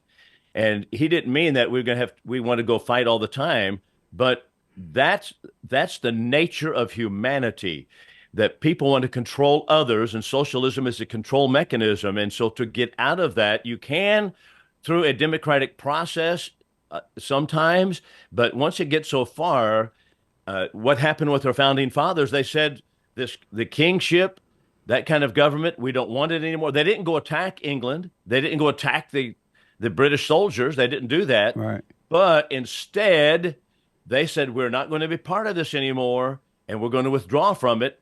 And then we had bloodshed because they said, no, you're not. No, you're not leaving. And that's exactly what's going to happen here in America. states like Texas are going to say finally, if this continues this way, no, we're not going to be part of this anymore. Well, what are they going to do? Well, we have bloodshed. I hope that it doesn't get to that point. I do too. Because number one, I hope it doesn't get to that, and then number two, the men of those days doesn't exist anymore. No, there are no men today that know how to fight. You know, they don't know how to do a revolution thing. No, we can skateboard and play on our iPads and that kind of thing. That's Right. about it. And play our games, all night long. And so kids come to school, they're all tired because they stay up all night playing games. Right. So Yeah. so I hope it doesn't get to that because I don't see any winning in that way. No, I don't either. I don't see any reason for anyone to vote for Kamala Harris at all. I don't see one reason for her to get one vote. And yet, I don't either. And yet, because she's pushing abortion, she's out there grinning to the women and carrying on, there are people who look like they're going to vote for her. And I just don't know how they come up with that in their minds. So here's my thought on that generally. I remember when Barack Obama was running for president and he was campaigning. And so some of my friends, but and they're Christian people, and they said, well, maybe it's time. Okay, we let a black man run the country, and now the blacks will be happy because they'll see that we're not prejudiced. I said, what are you thinking? We don't think any deeper than skin color. What's wrong with us? Yeah. The same thing is going on now where the Democrats are saying, well, we need a woman. I've heard that. I said, okay, we need a woman and a colored woman, whether she's black or whatever, Jamaican, but we need a colored woman. Then they'll say, just like the press secretary now, they say, well, she got up and the first thing she said was, this is the first time a black woman, lesbian, has been in this position. That's the kind of stuff they're interested in, which is neo-Marxist thought, that is to divide everybody up, make everybody think about skin color, race, gender, orientation, and that put those people in because, okay, they have to have a chance. And so that's how the Democrats think. It is shallow. It is Marxist. It is no substance to it. They don't care about position. They said, well, let a woman do it. I don't care if she cackles all the time. Yeah. So anyway. And so, that was that woman that used to come out and speak for Joe Biden, secretary. Yes. What was her?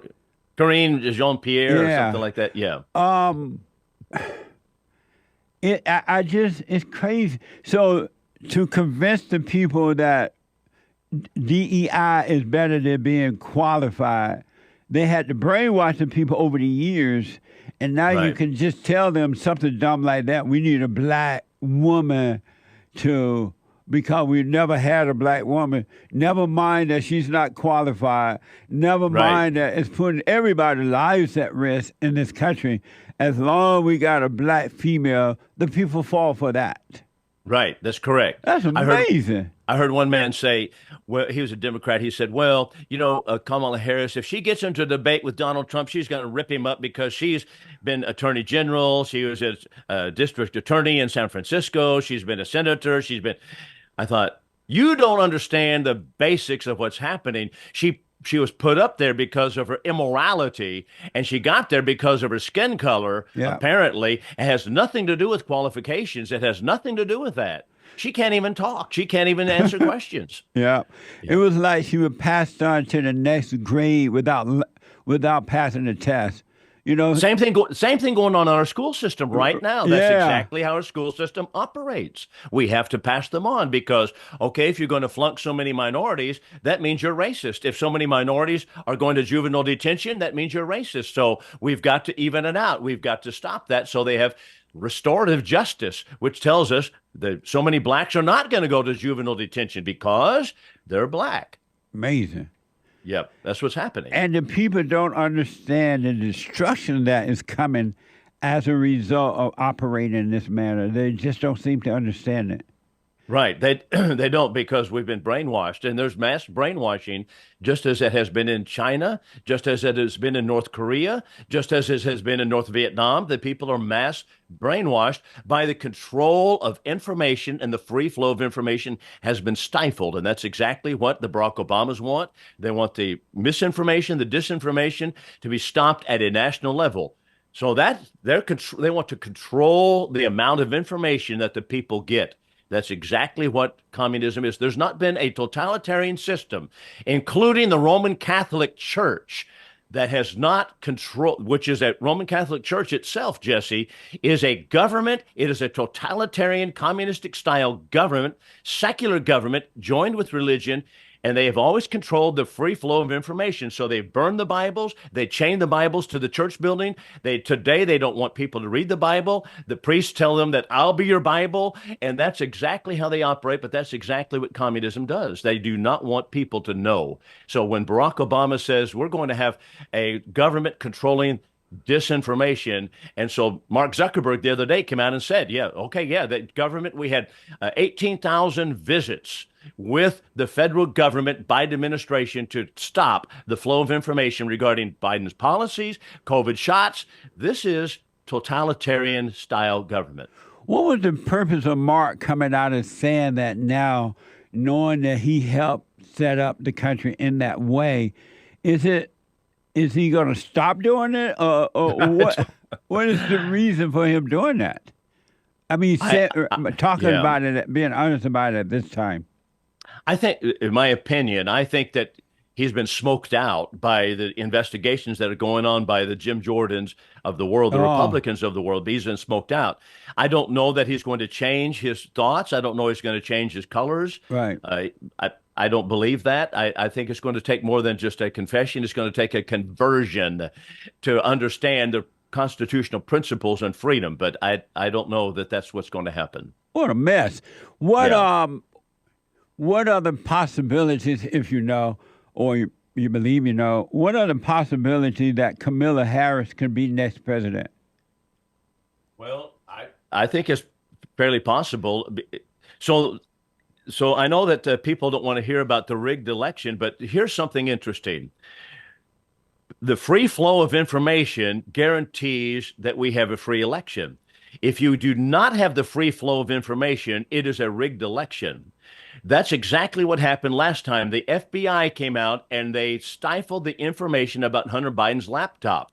They have never been held to account. They have been never held accountable for it. Mark Zuckerberg has not been held accountable for all these things. So they stopped the free flow of information, which allowed or enabled Joe Biden to get in office. If they're going to be able to do that at a federal level or at any level, that does not give me much confidence in a free election. So is that going to take place this time? I think they're still going to try to stop the free flow of information. They're going to lie. They're going to stop the information on social media. That's exactly the way they're going to do it. I noticed that the liberal media is definitely on the side of the Democratic Party and not being fair and balanced at all. It's so apparent now you can't miss it. And so if she should become president, God forbid, so should we all just kind of plan to go with Elon Musk to outer space and live, or what? It's going to be over. I've been telling people in the state of Texas, but there's not a big hearing for this, but I think we need to nullify the federal laws at a state level. And that is to say, all right, this is the law you're passing. We are saying no. Not only are we saying we're not going to do it, we're not going to sue the federal government in a federal court. We're saying, no, we're building the wall here, and everybody that is not a citizen, they're out of the state of Texas, and we'll take care of ourselves, and we are not sending our money to Washington, D.C., to send to California to prop them up because they're letting illegals in. We're going to do our own thing, and we're going to stop the federal government from doing the illegal, unconstitutional actions in the state of Texas. And I think it's time to nullify the law, say that is unconstitutional. We're not going to do it. We're not going along with it. We're not going to pay for it. But the only way that's going to happen, Bill, is you're going to have to run and become Congress or senator of Texas or the mayor or the governor or something.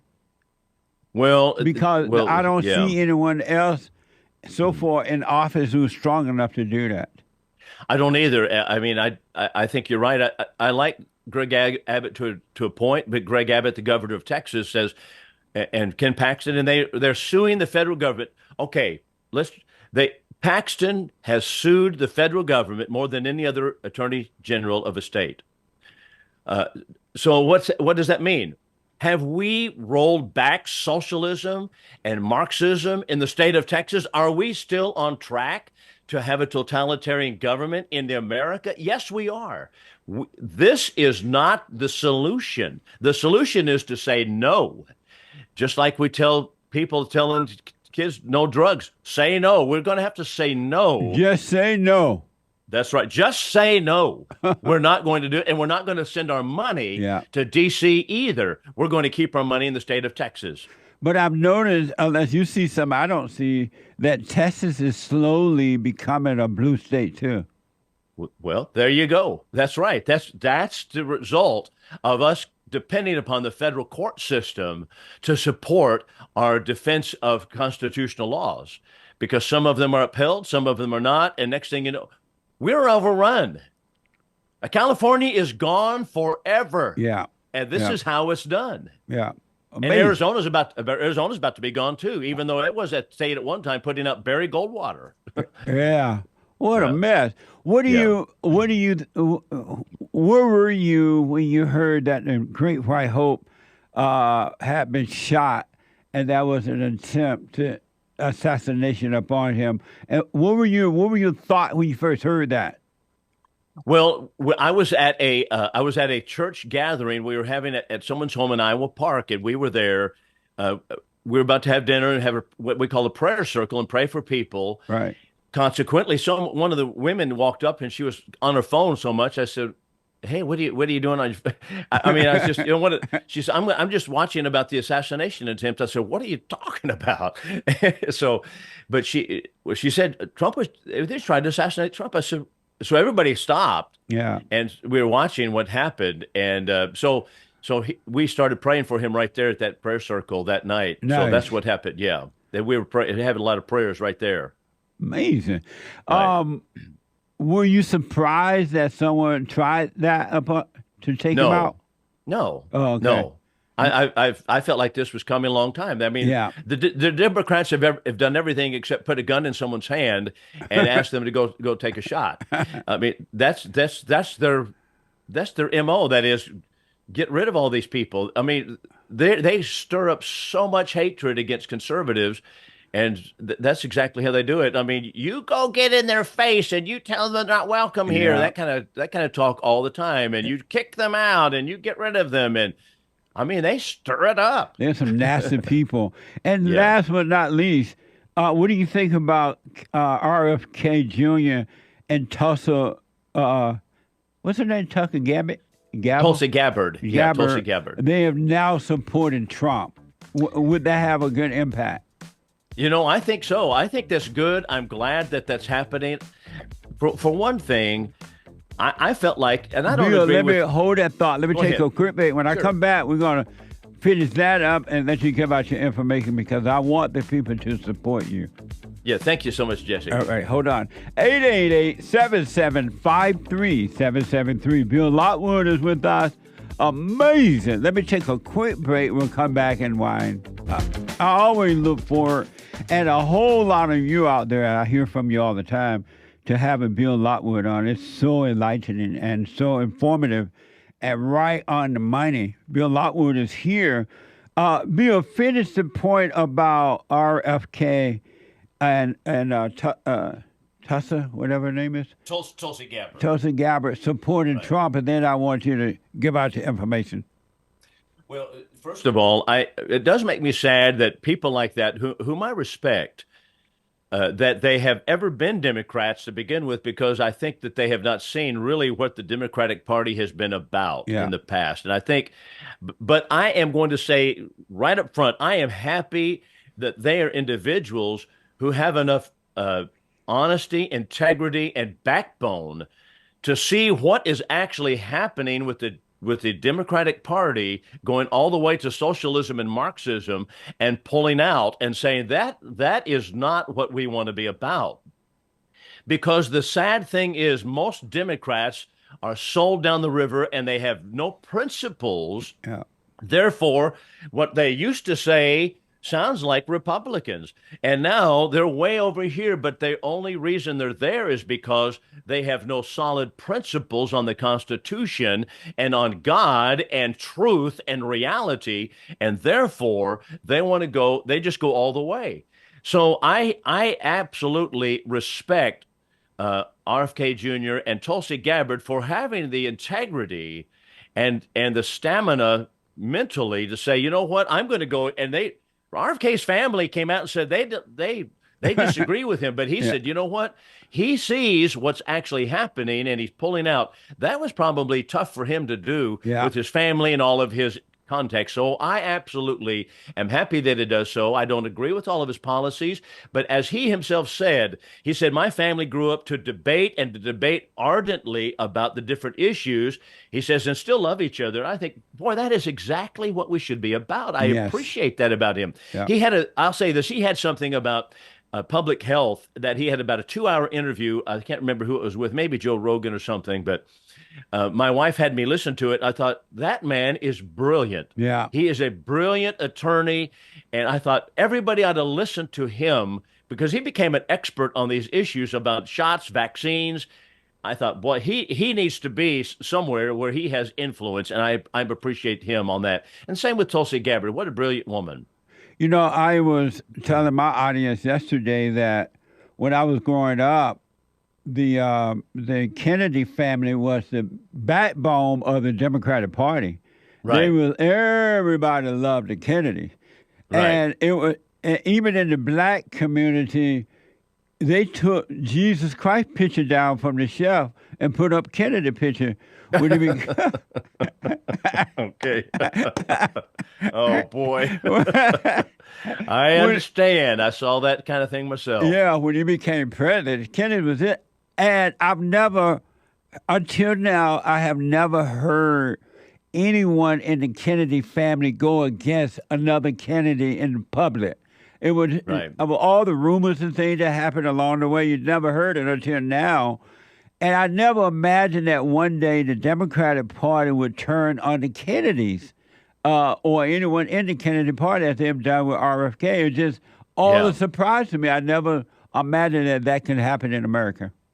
You know, your governor out there several years ago, Arnold Schwarzenegger, actually married into the Kennedy family. Yeah. He was a Republican. But I will say this, Arnold Schwarzenegger, I was always skeptical of him because he was a neocon. Yeah. Because they're not real conservatives.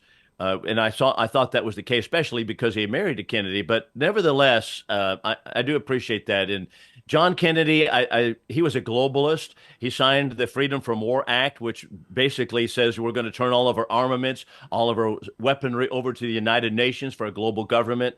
Many people don't know that, but that was the Democratic Party then too, even though they think, well, he was some conservative guy, but not really so all the way across the board. What a mess. Tell the folks how they can get to your website, your church, and how they can help you. I want to encourage the people, y'all make a donation to Bill Lockwood. Yeah. You won't regret it. You see what he need help. We don't have many men out there. We don't have many men out there standing up for the truth. And so we need you out there, Bill. Well, thank you, Jesse. Well, the where to donate would be at the American Liberty with Bill Lockwood website. It's not a website that I put materials on any longer, but it does have a donate button on there, American Liberty with Bill Lockwood. But I have a podcast, which is patrioticpulpit.com. That is on YouTube. It is on Amazon Music app. It's on Spotify app. That is Patriotic Pulpit, all one word, patrioticpulpit.com. And then, of course, Bible Studies with Bill Lockwood, which is my pulpit studies. I'm preaching through the book of Romans. I just had a sermon on Romans chapter 13 about the Christian's role with government and how it's time for preachers to get off the pew and start getting involved in what's going on in our government because that's our responsibility. So anyway, but all of that's on Bible Studies with Bill Lockwood. You make a good point. And real fast, but speaking of religion, I heard a report. I'm reporting on it that over in Iran, I believe it was Iran, that a lot of the Muslims are going away, turning away from Allah Abba religion, and they're turning toward Christianity. But as a result of turning toward Christianity, they're being persecuted. They've Right. been followed to their homes. They've been killed. They've been censored. All kinds of things.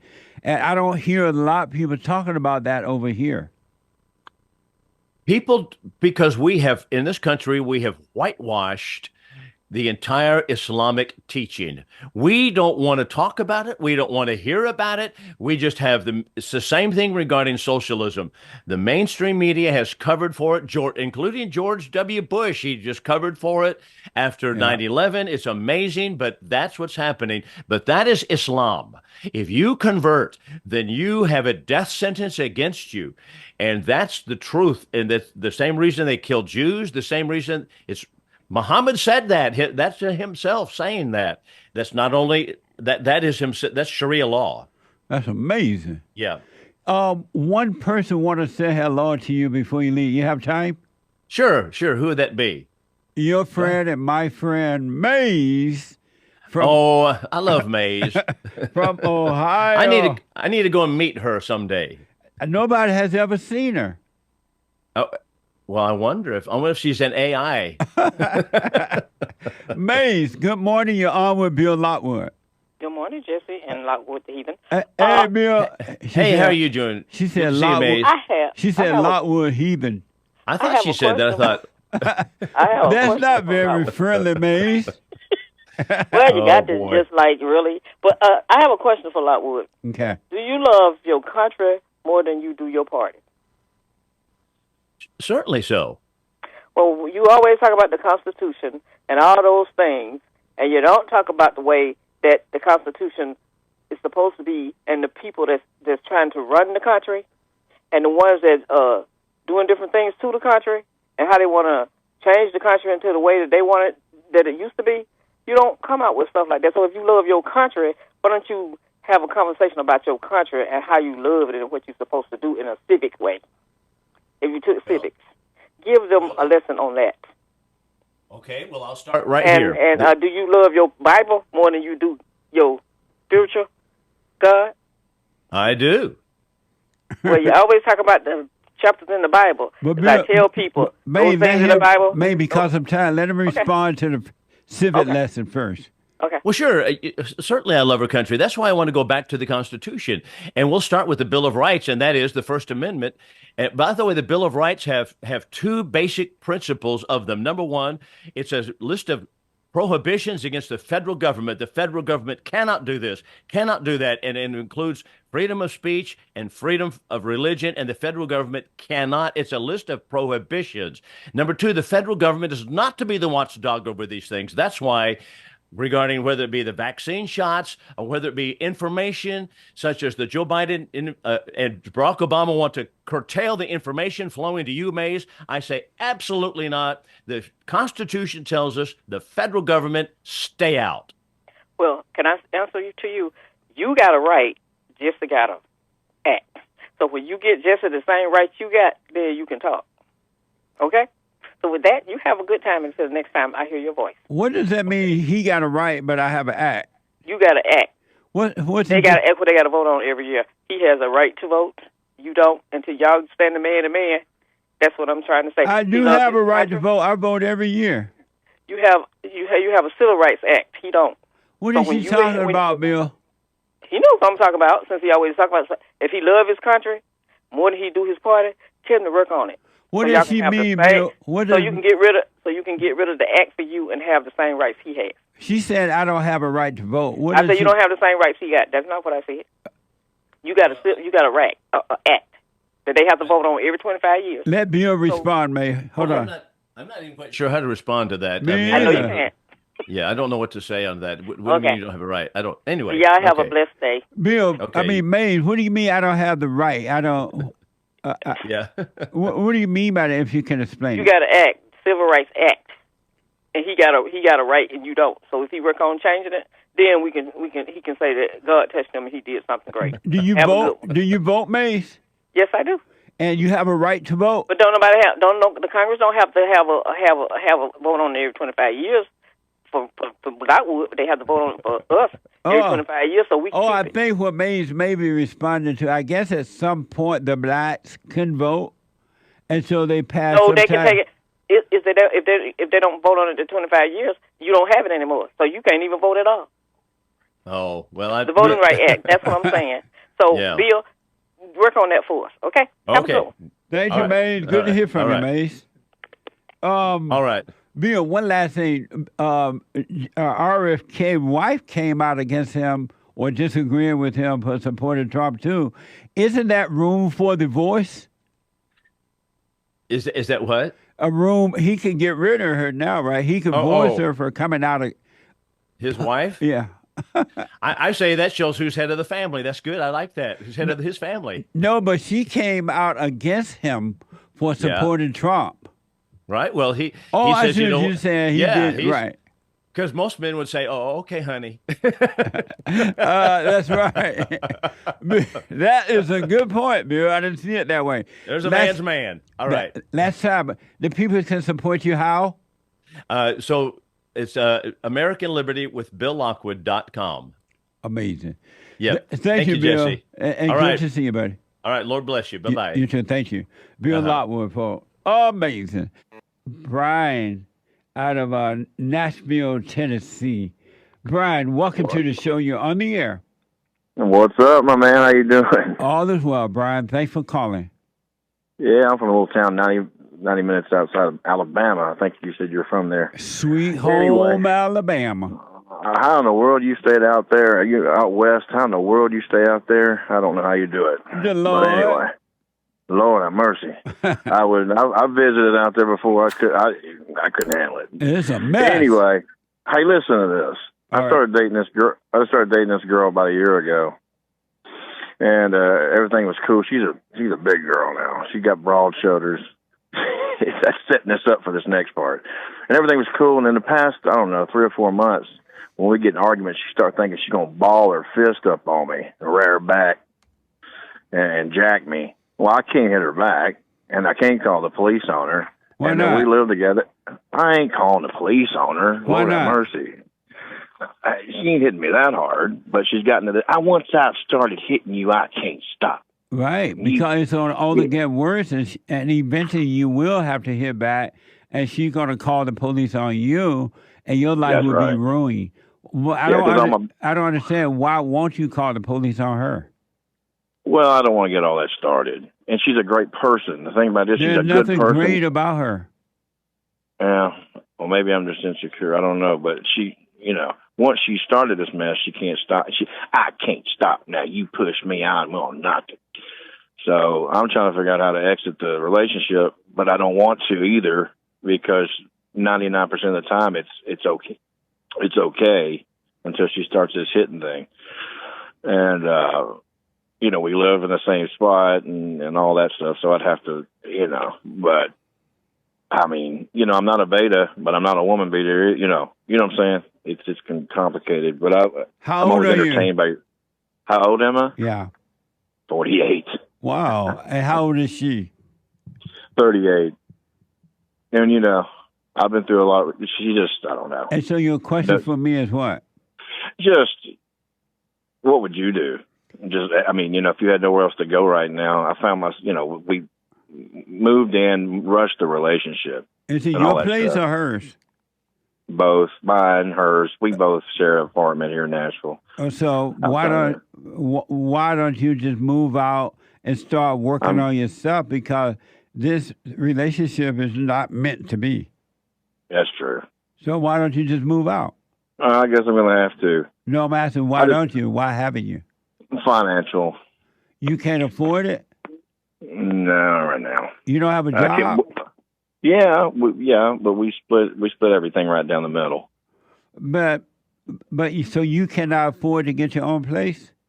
No, not after this. No. But why not? Right not? And if you move out, you get a smaller place, a I place will. doesn't cost as much. So are you enjoying the thrill of arguing with her and feeling good and arguing and feeling good? Then why are you with a woman that is not going to work, is not working, and is not going to work? What is making you stay there? Well, I do care about her, but it's almost like it's, again. Brian, Brian, what is making you stay with her? You don't care about her, and she doesn't care about you. Starting over again, probably. Starting what over again? My whole life is this. Just it's complicated. I just found myself starting what over again? Just relationships, and why are you thinking about starting a relationship when you need to think about working on yourself and overcoming your fallen state? Yeah, that's why I called you. I'm just trying to get some. I don't have any. I don't have anybody to bounce this off of. It's kind of embarrassing a little bit too. To be getting jacked upside the face when nobody's looking. But anyway. But this woman hates you. She hates you because of your weakness. That is right, and I am turning beta, and I'm not going to do it. I'm not going to put up with it. But you're already putting up with it. Well, why are you saying you're not going to put up with something that you're already putting up with? Well, it's gotten to be too much, so. It's going to only get worse because it's not meant to be. A relationship does not require you to work on it. You're not supposed to work on a relationship at all. It's supposed to happen naturally. Yeah. Well, she comes at me like a wild woman and bows up her fist, and I ain't putting up with it. I really am not going to put up with it. She is not your problem. You're your problem. Yeah. Before you have to go, I want to ask you one real serious question, and that is this, and this is a serious question. It bothers me daily, and I'm struggling with this, is this.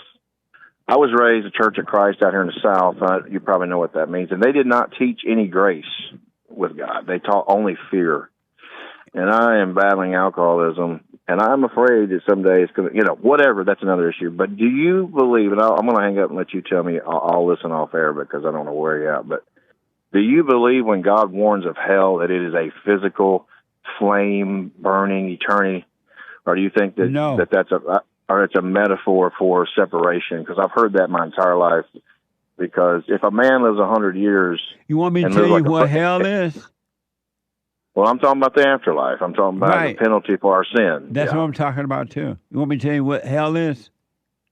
It's not a burning place. It's not all the fire and brimstone. None of that, right? You know what hell is? What? The misery that you're in right now. Yeah, but if you live like a fool, Jesse, your entire life, I do believe and you don't accept God and the Lord, you don't make any efforts and you deny God like this world's trying to do, there's a payment for that. I do believe there's some. And you're right. And the payment is misery in life. You have fear, you have doubt, you're looking for love, you're lost, you're lonely, you're suicidal thought, you're drunk, you're this or you're that. That's hell. Because you have not returned to the Father. And so you're already living in hell, and when you drop your body, you're stuck. There's no way out. Whereas right now, while you're living, you can overcome your hell, and when you do drop your body, you'll just continue in eternal life. But if you don't work on yourself while you're living, you're stuck in damnation in hell. I can't continue living like this 3 or 4 more years. I can't live like that. It is a living hell. I never even thought about it that way. Yeah, you're living in hell. That's what hell is. Your misery is your hell. Because you're worshiping the devil. You love your misery. You love fighting with this woman because it's a thrill. It's a thrill to get angry, and it's a thrill to feel good. That's hell. That's what hell is. Well, I hope you're right. I hope that it ain't as bad as I've been warned my entire life since I was 5 years old. No, it's not what all that stuff that the preachers told you. That's not that. I'm telling you, it's what you're living right now. Your misery is your hell. Have you heard me say, go and forgive your mother and father? I have. Have you done that? I have. I have, absolutely. They're good people, but yeah, my mother was the alpha in our home, and it does cause problems. It does cause problems. What did your mother say to you when you went and forgave her? I've never told her that way. I've never said it to her that way. And I just done it in my own, I've done it in my own heart. That's not forgiveness. God said, in order for you to enter into the kingdom of heaven, and before you can enter in, you must go and forgive. You got to face your mother, because every woman you get involved with is your mother. You're attracted to what you hate. You got to. You got to go and forgive your mother, man. All right. Well, I appreciate what you do. You do a great job. Will you go? You're a country boy. That's for sure. Will you go and forgive your mother? Absolutely. And I do in my heart, Jesse, but I know what you're saying. What am I saying? Well, I think you're saying verbalize it to her, because I do forgive her for she acted a fool all of her life. Right. Yeah, all of my dad. That's why you've been alcoholic. That's why you've been miserable. You hate your mother. You're angry at her for her imposing her anger upon you. Now you got to go and face her and forgive her. Don't be, hey, mother, I've been resenting you all my life. You acted a fool all my life, and now I become like you. Every woman I get involved with is just like you. I'm sorry for resenting you. And God will forgive you. Don't ask for forgiveness. You forgive her, and God will forgive you. Well, I appreciate it. Keep doing what you're doing. I heard all that. I do hear it. I just, some of us are stubborn, but right. Yeah. All right, man. Thank you for what you do. All right, thanks, buddy. man. Okay. Oh, first time caller, LaBelle, out of Michigan. LaBelle, let's try it again. I'm here. Okay. I'm here, Jesse. I hear you now. Now, Jesse, I've been following your show, man. Probably say I really found you just scrolling through YouTube, and I'm like, and I had seen the title that you made, and it was about why is black people so hateful. And I listened to what you said, and it blew my mind, because I never heard a black man speak so honestly about people. Matter of fact, Jesse, I don't even consider us black. We're just American. That's right. Absolutely. We're not evil. Like, if you look in the American dictionary, words are powerful, and we're not evil. We're not deranged. We're not boogeymen. We're not none of that. So first off, we need to stop calling ourselves black. We're not evil. We're not none of that. I mean, but we can be. We can be. When people out there saying, I'm black.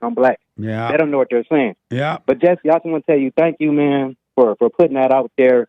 And you do it so, and a lot of people say, like, I listened to a call yesterday, and a guy was like, Jesse, why are you always putting down black people? Man, the truth is the truth, You're absolutely right. I'm glad you're out there, LaBelle, because now they're going to start hearing the truth from you, and you never know. One person will hear what you have to say, and that person will wake up. And that's the one that God is trying to bring back to him, because that person want to return to the Father. So I'm glad you're out there, man. Yes. And Jesse, I have another question for you, man. Like how is things with you? Like, but you speaking this truth to people, and Jesse, you're not wrong. You don't use words. You use a lot of very soft language when you talk with people, like explaining on why these certain demographics of people have issues. You speak very soft to these people. You speak very articulate. You try to give them the best, vivid understanding that you can give them, and they still get angry at you. And I'm like, if they just take time out to listen to Jesse, maybe that picture that he's painting them will kind of, it will kind of enter their minds. But they're so eager to argue with you and eager to say, you're wrong. You hate your own people. I'm like, if Jesse hated his own people, he wouldn't dare take time to talk to us. That's for sure. What it is that they're not ready for the truth. Most people don't want the truth. They love their misery. They love their hell. And for those who are not ready, you should just leave them in their hell and don't try to convince them of the truth at all. Let them suffer until they're ready to come out. They're just not ready. And the darkness hate the light. So they're just not, they love their darkness. That's what it is. Yes, it is. You know what, Jesse? It was one thing that you said in that lie. You said, I want to ask any, person in that considers themselves black. When you walk out of your house, who is your primary enemy? Hold on, buddy. Hold on. Let me take a quick break. Hold on, LaBelle. Let me go quickly back to first time caller LaBelle. And LaBelle wanted to make the point that, LaBelle, you were about to say, when you walk out of your house, who is your enemy? Yes, Jesse. You asked it. Yes, you asked. You asked. You know how you just talk, you just ask questions. And you said when you people in that community, when you walk out of your house, who is your enemy? Yeah. And I said, you know what, Jesse? Listen, man. Sometimes we need people to challenge our brain. Yeah. That's the only way we're going to get sufficient answers. Absolutely. So, Jesse, when you asked that question, I went outside of my house. Jesse, I live around people who look just like me, brown people. Yeah. And Jesse, when I went out of my house, I was smiling. And everybody around me were mean mugging me. And it was just, I was like, wow, Jesse was right. Like, ain't no white people, and then I go to Target, to buy some stuff. And everybody in Target is like, hi, how are you doing? Yeah. May we help you? Yeah. But in my neighborhood, Jesse, I was fooled. They looked like they were attacking me. And I was like, wow, Jesse just asked us, who are your real enemies? And you know what, Jesse, I'm in college. And a professor told me this one time. He said, you know what, man, the thing with, a lot of, he said African Americans. He said what African Americans don't know is that, they don't think about themselves. Yeah. They think more about white people than they think about themselves. Absolutely. And he said, why don't black people think about their aunties, if they love their grandmother so much? And he was a black guy, but he was light skinned. So that doesn't make him less black, not at all, just because he's light skinned. A lot of people like to say that light skinned people, no, it doesn't. And he's a professor, and he said that to us, and he asked us, like, why do we care so much about what white people think instead of what we know to think? Yep. Amazing. Well, LaBelle, I'm glad that you're out there, man, and keep paying attention. Just watch, and you're going to see amazing things happen in your life, but you're also going to understand this battle between good and evil, and it has nothing to do with color. It has nothing to do with male or female. So keep your eyes on things. I appreciate you, man. Hey, thank you, Jesse. Thank you, man. I'll definitely be tuning in all the time. Thank you, man. Thank All you. right, Appreciate you. You're welcome. Yep. I want to go to your friend and my friend and the world's friend, Kaya from North Carolina. Kaya. Hey, Jesse, can you hear me? I hear you loud. Where you been? I've been here in North Carolina, just keeping quiet. How are the kids? Oh, the kids are fine. All is well. My youngest kids, I don't know if you recall a couple years ago when we first started talking that they were living with their father. That's kind of when I first started calling, and I had asked your advice on whether or not I should allow them to go live with them. Okay. Long time ago. Anyways, so they had been living Never with him. asked a black man if he remembers. I said the white word. I said recall. Nice. I didn't say remember. I love that. But he actually passed away recently. Who? So their father. Nice. Yeah, he did. I mean, so, well, not nice, but at least I know. I know what he did. He did. But yeah, he is in fact dead. So we're just dealing with that. But they're still doing well. They're very young, so it hasn't been like a dramatic thing. And my son is 8 years old, and he talks to me pretty freely about everything. And it's been amazing. All of it. It's all been amazing. Well, may his soul rest in peace. Let me ask, right on. What have you realized about you over the years, now that time has come and gone? What have you realized about you or life or anything? Well, I realized I don't even know who I am. But it's not really a sad thing or a unfortunate thing. I realize I don't know who Kaya is.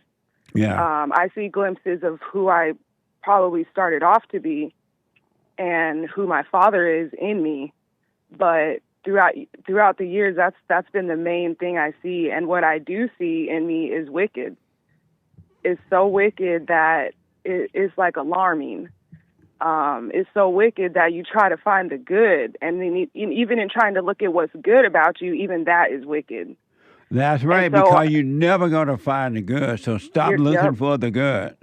That's right. And so that's as far as I've gotten over the last 4 years or so since we first met and doing the silent prayer.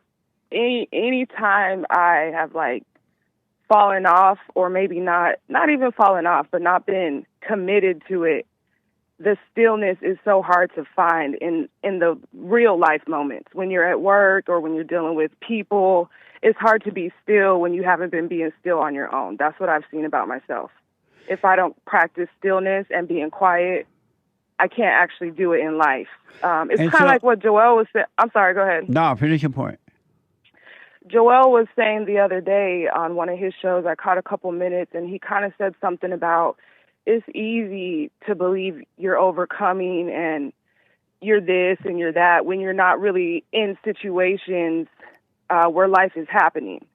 It's easy to be still if you don't go around people, or if you don't, if nothing's going on. But then when the things actually go on, that's the test that I've been seeing in myself is, am I actually being still, or am I going unconscious and now going with the flow of people and their spirits and everything that's going on?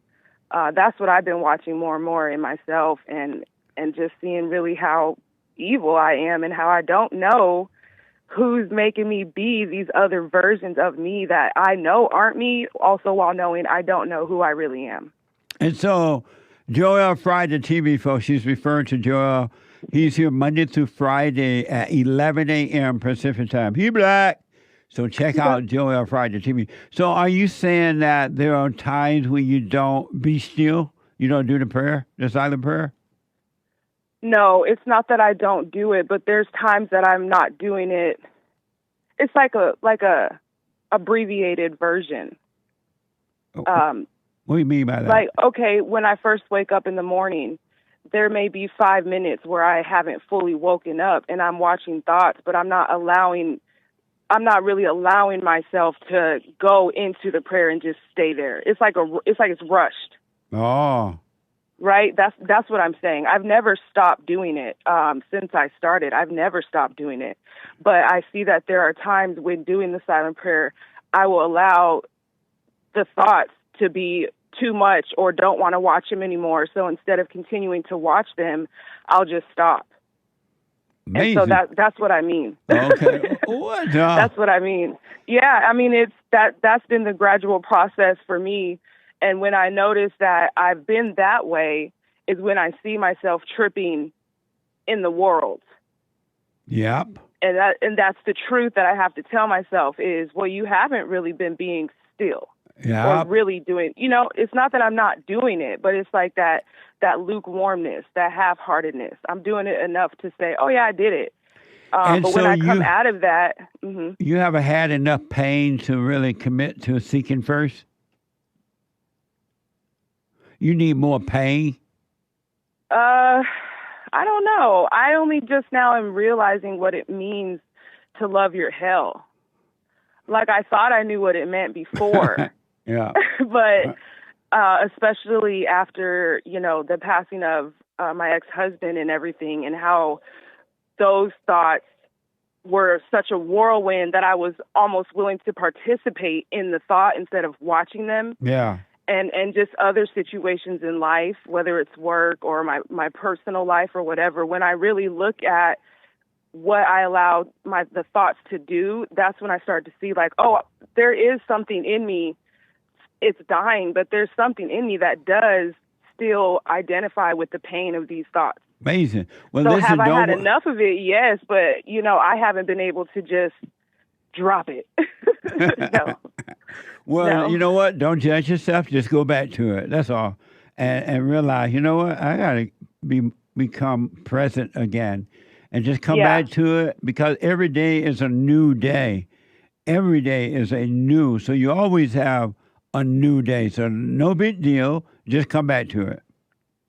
Yeah, that's true, because I notice when I have judged myself about anything, it's all a setup. Yeah, absolutely. Whether it's good job, bad job, whatever, shoulda, coulda, woulda, it's just a setup anyways. Absolutely. And I just wanted to tell you, it was making me laugh when you kept saying, "What's wrong with you?" Because my dad, he used to say that to me when I would cut up or when I was an adult and I would kind of be like in the dark, not really wanting to talk with him and things like that. Yeah. He would say stuff like that to me to like snap me out of it. What's wrong with you? And it would make me nervous a little bit because I didn't have an answer. And I wanted to answer him, but I couldn't, So that made me laugh hearing you say that this morning. It's insane. I mean, the Democrats have clearly, openly, they didn't care what we saw or what we thought about it. In the last 8 years, they have deliberately made the lives of American citizens, whether Democrat, Republican, rich or poor, white or black, they have made your life miserable, put you at risk. And yet, it's time to be voted again, and they're, we're going to do this for you. We did this, things are lower. And you're like, okay, I'll vote for you again. That's insane. They're just lying. And the proof is there. Yep, right in front of our face. Like in that Colorado thing, that's one of the most beautiful states that we have here in America. I mean, it's just naturally a beautiful place to be. And to see all of that stuff going on somewhere like that, it's really mind-blowing. But, yeah, that's what the people asked for. Absolutely. Anyway, thank you for your call. I appreciate it. Wait, I had called for the biblical question, but hold on. I appreciate the conversation. Yeah, if you got to go, that's fine. No, hold on. Let me go a quick break. I'll come back to you. We'll do the biblical question and get to others. Back in a moment. So let me go quick back to Kaya out of North Carolina, and she wants to respond to the biblical question, do you want to be different? Kaya. Yes, sir. You say? No. You do not want to be different? No, because I don't want to be anything. Interesting. Okay. Well, I appreciate you responding to that. And I'll put my 2 cents on Sunday. And I wish you well with the kids and everything. Stay present, and it'll be fine. And I appreciate the amazing conversation. I wasn't expecting that. And I decided the best way to get you those peach cobbler and bacon cupcakes is going to be a trip down there so I can just cook them fresh. Good. I can't wait. Right on. All right. Thanks, Jesse. Take care. Good to hear from you. You too, sir. Thank you. Bye now. 888-77-53773. Let me go to first-time caller out of Atlanta, Georgia. Georgia on my mind. DENESHA. DENESHA, welcome to the show. You're on the air. Hi, thanks. Hi, Jesse. Hi, thanks for calling. Okay, hi. I was calling today because I'm from Atlanta, and I've been living here, and I've been living in the city for like a year now. So I feel like I'm experiencing, I guess, the city life. So I'm actually from South Georgia, like a smaller town, so it's different. And I don't know, there's just so much just over-sexualization and, hold on, I wrote it down. You said over what now? Hello? There's a lot of over-sexual, sorry, can you hear me? Yes. How old are you? I'm 27. Oh, okay, so you said over there in Atlanta, too much sex? There's too much sex, like, Okay. there's that, and then there's too much just, there's so much drugs and just so much negative stuff. Yeah. Like, I feel like I don't have friends because I just don't do that stuff. So I just kind of stick out, and it's kind of lonely. So I want to talk to you about that. So you want to talk to me about how to deal with all this and be alone? I guess, like, how to keep my individuality and, like, not fold to the peer pressure. And so your question for me is what? How do I not fold to the peer pressure, Good. keep my individuality, and just survive, I guess? Number one, Number one, stay away from anger. Don't judge you or anyone else. Just don't be angry. And then number two, I want you to start doing the silent prayer so you can stay out of your imagination and emotions. Because if you listen to the thoughts and emotions, you're going to end up with the crowd and you will be destroyed. So you got to drop the emotion by staying away from the thoughts.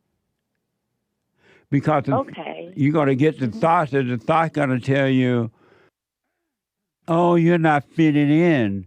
You're by yourself. You need this, you need that. And you're going to feel loneliness, and you're going to feel all that. And you're going to think it's you, and it's not.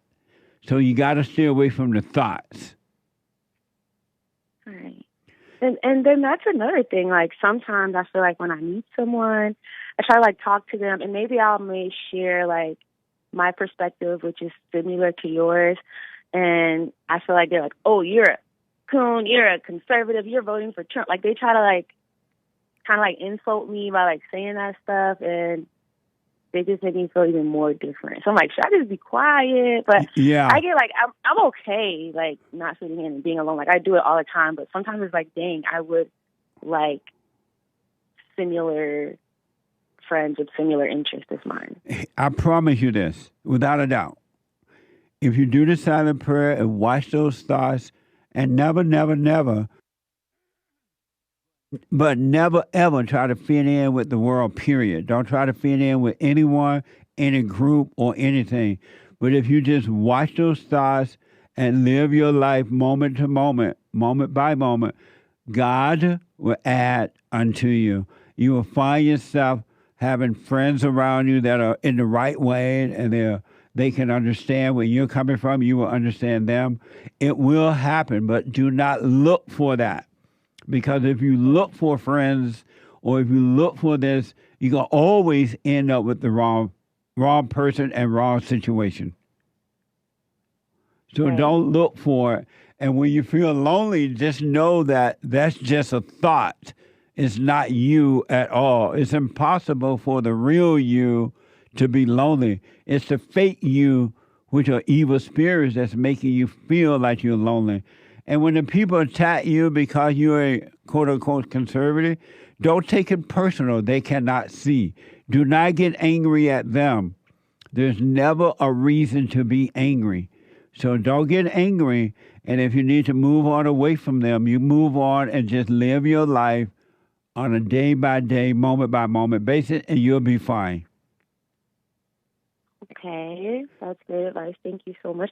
Wait, about the loneliness, though. So you're saying loneliness is a thought, but I actually, like, physically, I am technically alone, right? Or I live alone. Yeah, physically you are alone, but the real you is never alone.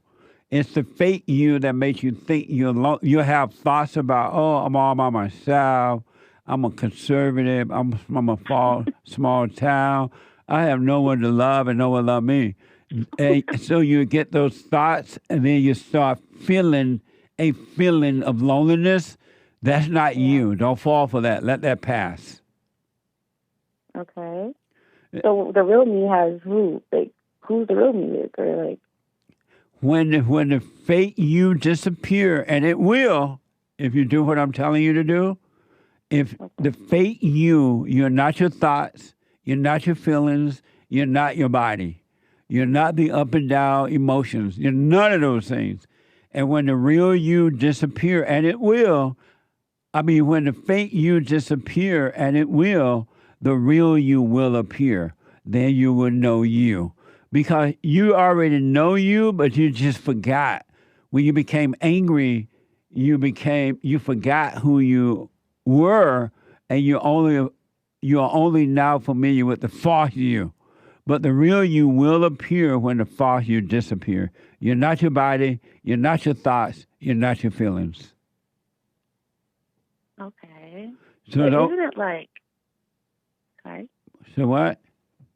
Isn't it kind of like, I guess you can relate to this journey, like once you kind of elevate your spirituality or become, more of yourself, the real you, that's kind of scary, right? Like becoming the real you No, what's scary is the evil spirits that made a home in your mind and emotions.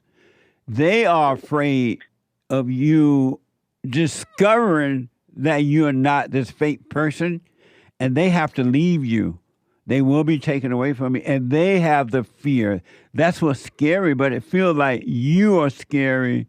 You're afraid of losing this false self, but it's not you. It's the evil spirits who are afraid that they have to go make a home in somebody else. Because evil spirits lives in human bodies. Human beings are possessed. That's why human beings are so evil. They're possessed by evil spirits and they don't know it. And so this fear that you have of knowing the real you, those are fake fears by the fake you, and it's not you. Wow. Okay. So my mind is tricking me. Yes. Your mind is tricking you. That's why you have to keep your eyes on your thoughts. That way you won't be deceived by thoughts. If you can keep your eyes on the thoughts. I'm promising you, keep the eyes on the thoughts and you cannot be deceived. Keep my eyes on. So like when I say, like, oh, that's a thought, I can just be like, oh, that's just like a fake idea. Like 100%. Okay. Don't call those fake things you at all. They're not you. You're not your fear. You're not the loneliness. You're not the suicidal thoughts. You're not the anger. You're not the whatever. You're not the drug addict. You're not the alcoholic. You're not the lesbian or the homosexuals or the drag queen or this or that. You're none of those things. So stop calling yourself lonely or anything. It's not you. Okay. Thank you so much. And I wish you well in Atlanta. What a mess. I wish you well as well. Thank you so much. I watch you all the time. I love your content. I think you're definitely different, and we need more people like you. So. Well, you are waking up to that because the only reason you can see where I'm coming from, the Spirit of the Father is with you. And he knows that you'll open it up so he can come in. You'll welcome in the truth. So he is causing you to see the truth. And stay with that. If you stay with it. Did you forgive your mother? I have a lot of people to forgive. How about your mother? No, not her either. And why haven't you forgiven her? Honestly, Jesse, I'm not very confrontational. So sometimes I just like let things go. And I'm just like, oh, I just let stuff go a lot instead of like just facing those hard things. So which is best for you? To face those difficult moments and grow in strength, or to be a coward by running away from those difficult moments? Would you rather live as a coward or someone who is overcoming being a coward? I'd rather be someone that's overcome. So then face your mother. Any adversity. Because, like, isn't that mean? I don't want to be mean. Like, I don't want to hurt her. My mom is very sensitive. I don't want to hurt her. Your mother is very what? She's sensitive. But that's because she's so evil. She's sweet. She really she's a sweet mom. That's because, and you know why she's sweet? Why? She's evil. And she's trying to hide by a phony facade of sweetness when she raised all the hell right behind sweetness. Oh gosh, no. That's why you're afraid of her. Like, it'd be coming out of the blue. Like, oh, like I just come out of the blue and tell her she's bad or wrong. Like, no, you come out when you see you need to forgive her. You come out and say, "I'm sorry for resenting you. I'm wrong for resenting you. I realize you couldn't help yourself." And God will forgive you, but you're not going to be free. How else will you enter into the kingdom of heaven right here on earth if you don't forgive? How will you have perfect peace if you don't forgive? Try and push it under the rug, like stand on it. Yeah, see how well that worked. But listen, you're only afraid of your mother because you resent her. Anyone who has fear, they have resentment. Anyone who has resentment has fear. They have no love.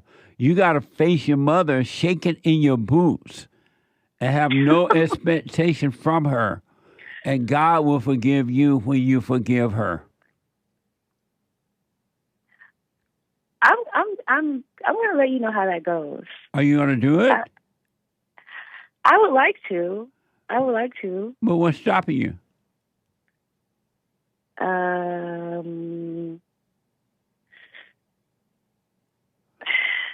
Otherwise, you're going to continue to become like her.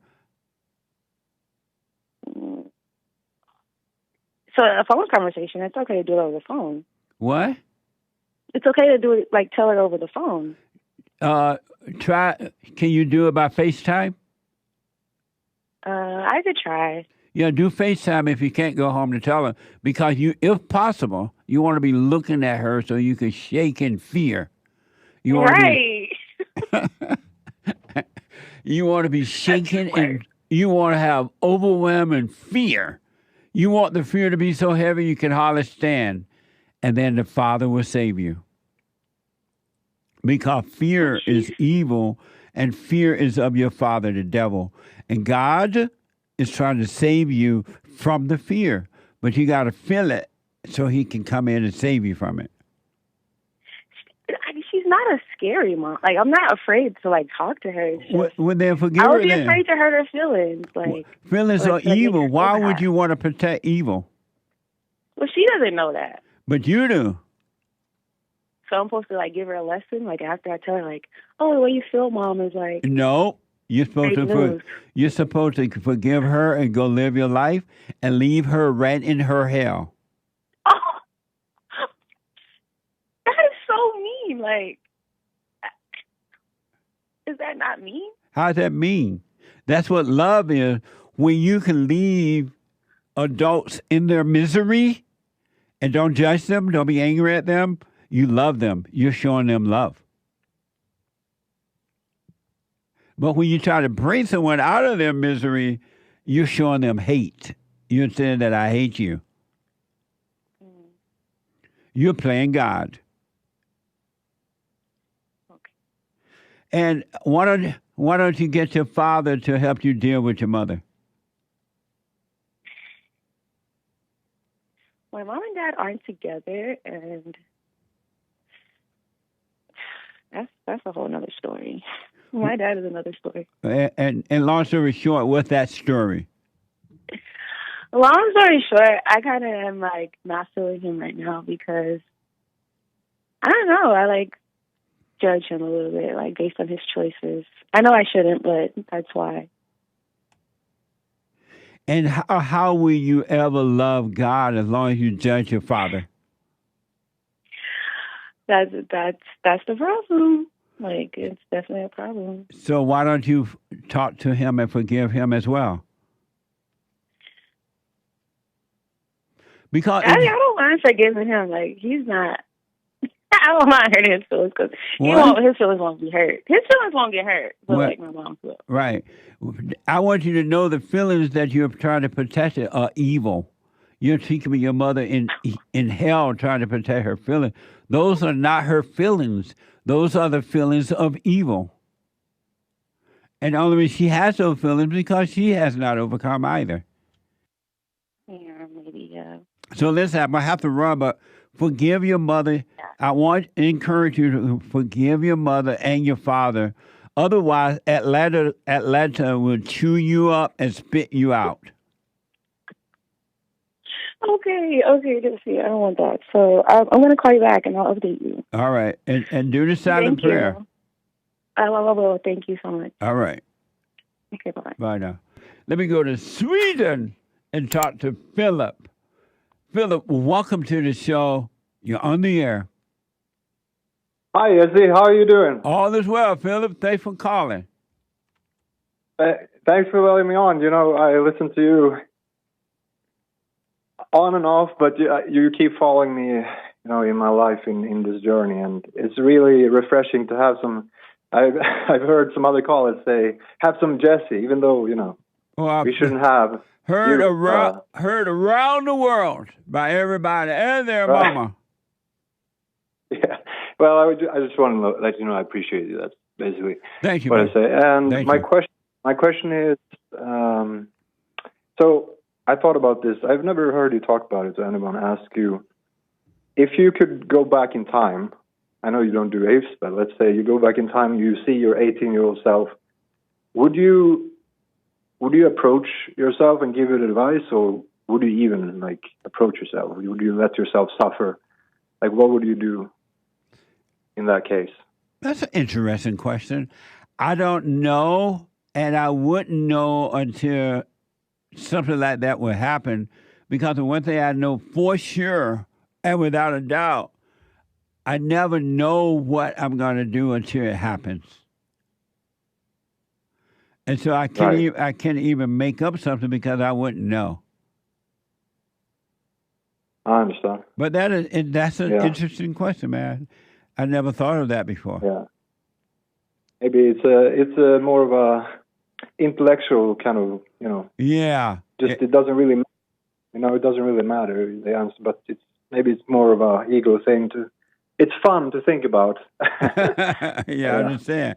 No, I have no idea because I know that I don't know what I would do. And that's why I don't even do ifs, because no one knows what they're really going to do until it happens. And when people say I would never do this or I would never do that again or this, they lie to themselves. And so it's a good question, interesting question, Philip, but honestly, I just don't know. When I was holding on call yesterday, I called in yesterday, but you can get on. But now, I thought about another question. You said, you talk about you better forgive now because you don't know, when you drop your body, you're going to get stuck in the state that you drop your body in. Yes. I just want to know, how did you? I guess I don't see that. I can't see how we live in this world would affect our soul afterlife world or whatever. Because in my world, it would be because you are a spirit, and if you drop your body in the spirit of darkness, you don't know if you're going to get a chance to come out. So the best thing to do is to do it while you're alive. And so if you drop your body in the light, you're going to be in the light already. But if you drop your body in the darkness, there's no proof that you're going to come out of the darkness. All you have is right now. But is this something that you've seen for yourself, or you think this is how it is, or how? Do you know this to be true for yourself? I know that I would not want to take the risk of dropping my body in the spirit of darkness. That's for sure. Oh, okay. So you don't really know, but you rather don't take that risk. I mean, I wouldn't take the risk of it. No, I have one chance, and my chance is now. And if there's other chances, I'm not aware. But if I can overcome the darkness while I live and just live in the light while I live, I wouldn't want to take the risk of living my whole life in darkness and then thinking that if I drop my body in darkness, somehow or another I'm going to be in the light.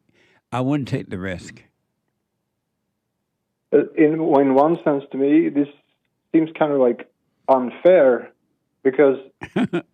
how would you know about that you should forgive? How would you be able to remember in time before you drop your physical body? Because we already know the truth, but most people just don't want to return to the truth. They love the darkness. In reality, every human being already know that anger is evil because they know they're miserable. They know they have no peace being angry. And they know it. They know that they need to forgive, but they're stubborn. They love their misery, so they rather not forgive, so they can complain and live in their misery. We already know the truth. We just don't want to admit it. because I just think about before I got to know this path, and I went and forgave my mother, and I, my life changed. So I cannot like unsee that. Like I am on this path now, but before, like I cannot remember that I like I know to forgive. I know that I know what you mean. I can see. I didn't see myself enough.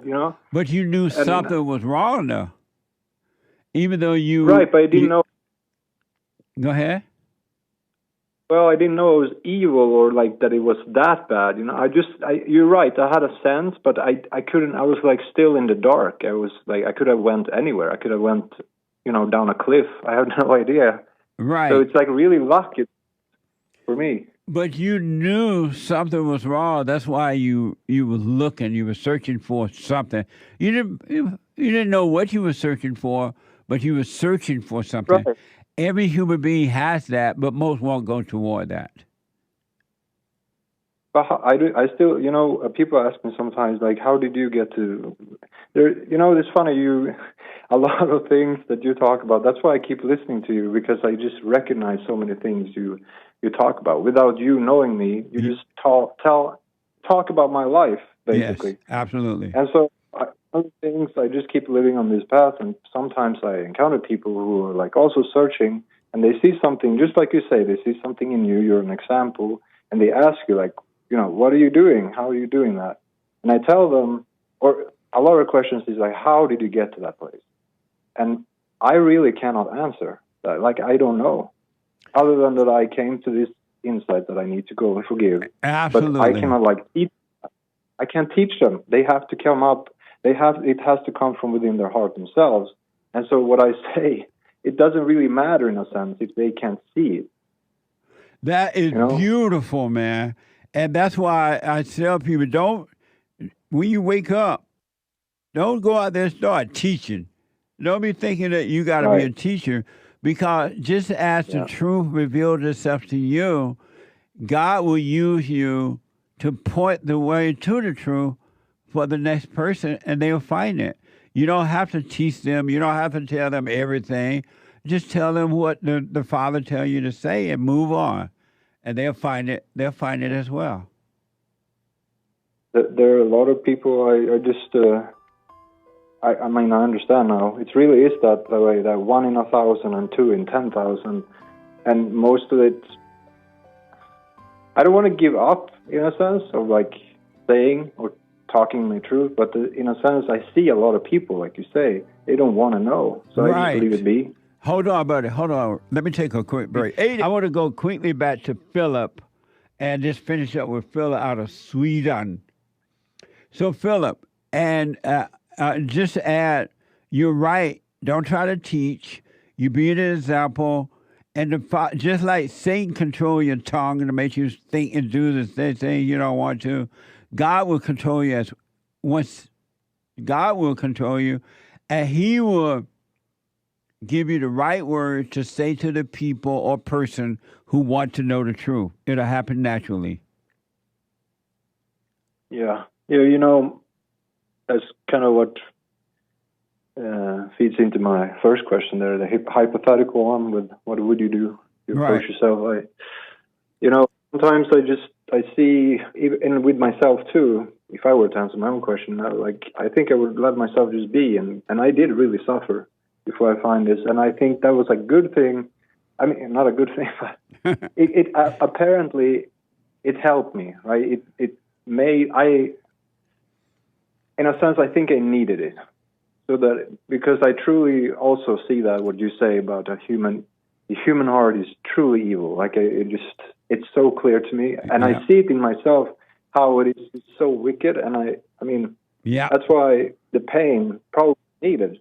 So for me, I probably would have just let myself suffer, and because obviously that's what got me here.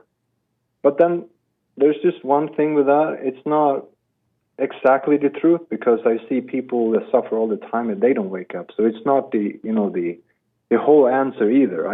My honest answer is what you come to at the end of the day, going around this whole circus of intellectual reasoning, is just that I really don't know why I'm here. I don't know how to get here. how to teach others to get there. I don't know. I have no idea. Beautiful. I'm just here now. That's all I know. Beautiful. So yeah. And you're right. You know, in the Bible it says salvation is of the heart. Salvation is of the heart, and that is because human beings are wicked to the core. There are no words to express the depths of how evil human nature is. There are no words, and that's why God changes the heart of mankind. Yeah, sometimes it just leaves me speechless how people can behave. Yes. And like it just makes me brain dead almost. Like it's just you cannot even interpret some of the actions people do. I know. So beyond. Yeah. And it's not them, it's the spirit of evil that has taken over their heart.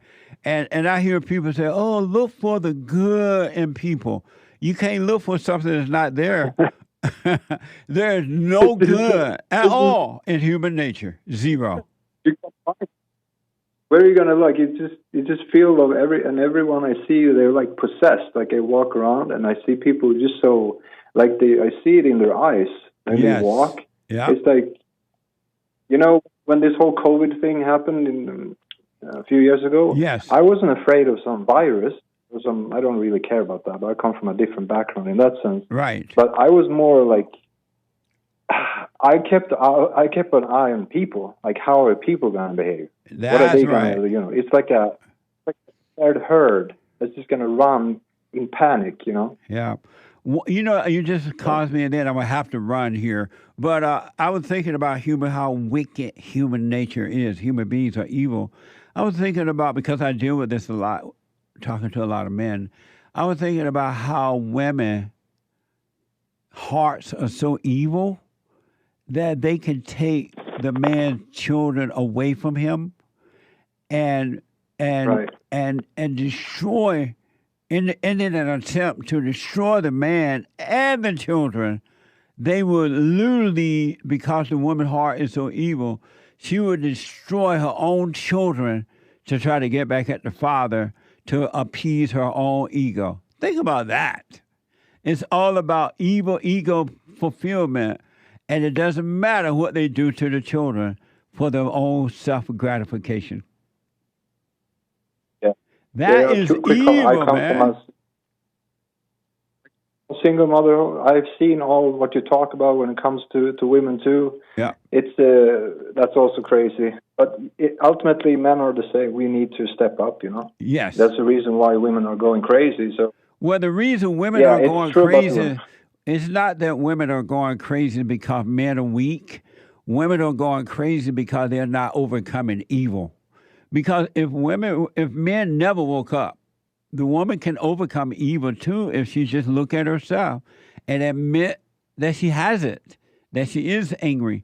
And if she admit that she's angry, the father will do the same for the daughter that he would do for the son. So that's why women are evil, because if all men woke up and the woman just decides she's not going to admit she's evil, she's not going to wake up. So it's not based on the man, it's on her. It's true, but then you read in the Bible, there's some verse like when there wasn't it Jesus that was told, go look for a God-fruitly woman or something, and he found none, and then you found one man. Yeah, so it's like in reality,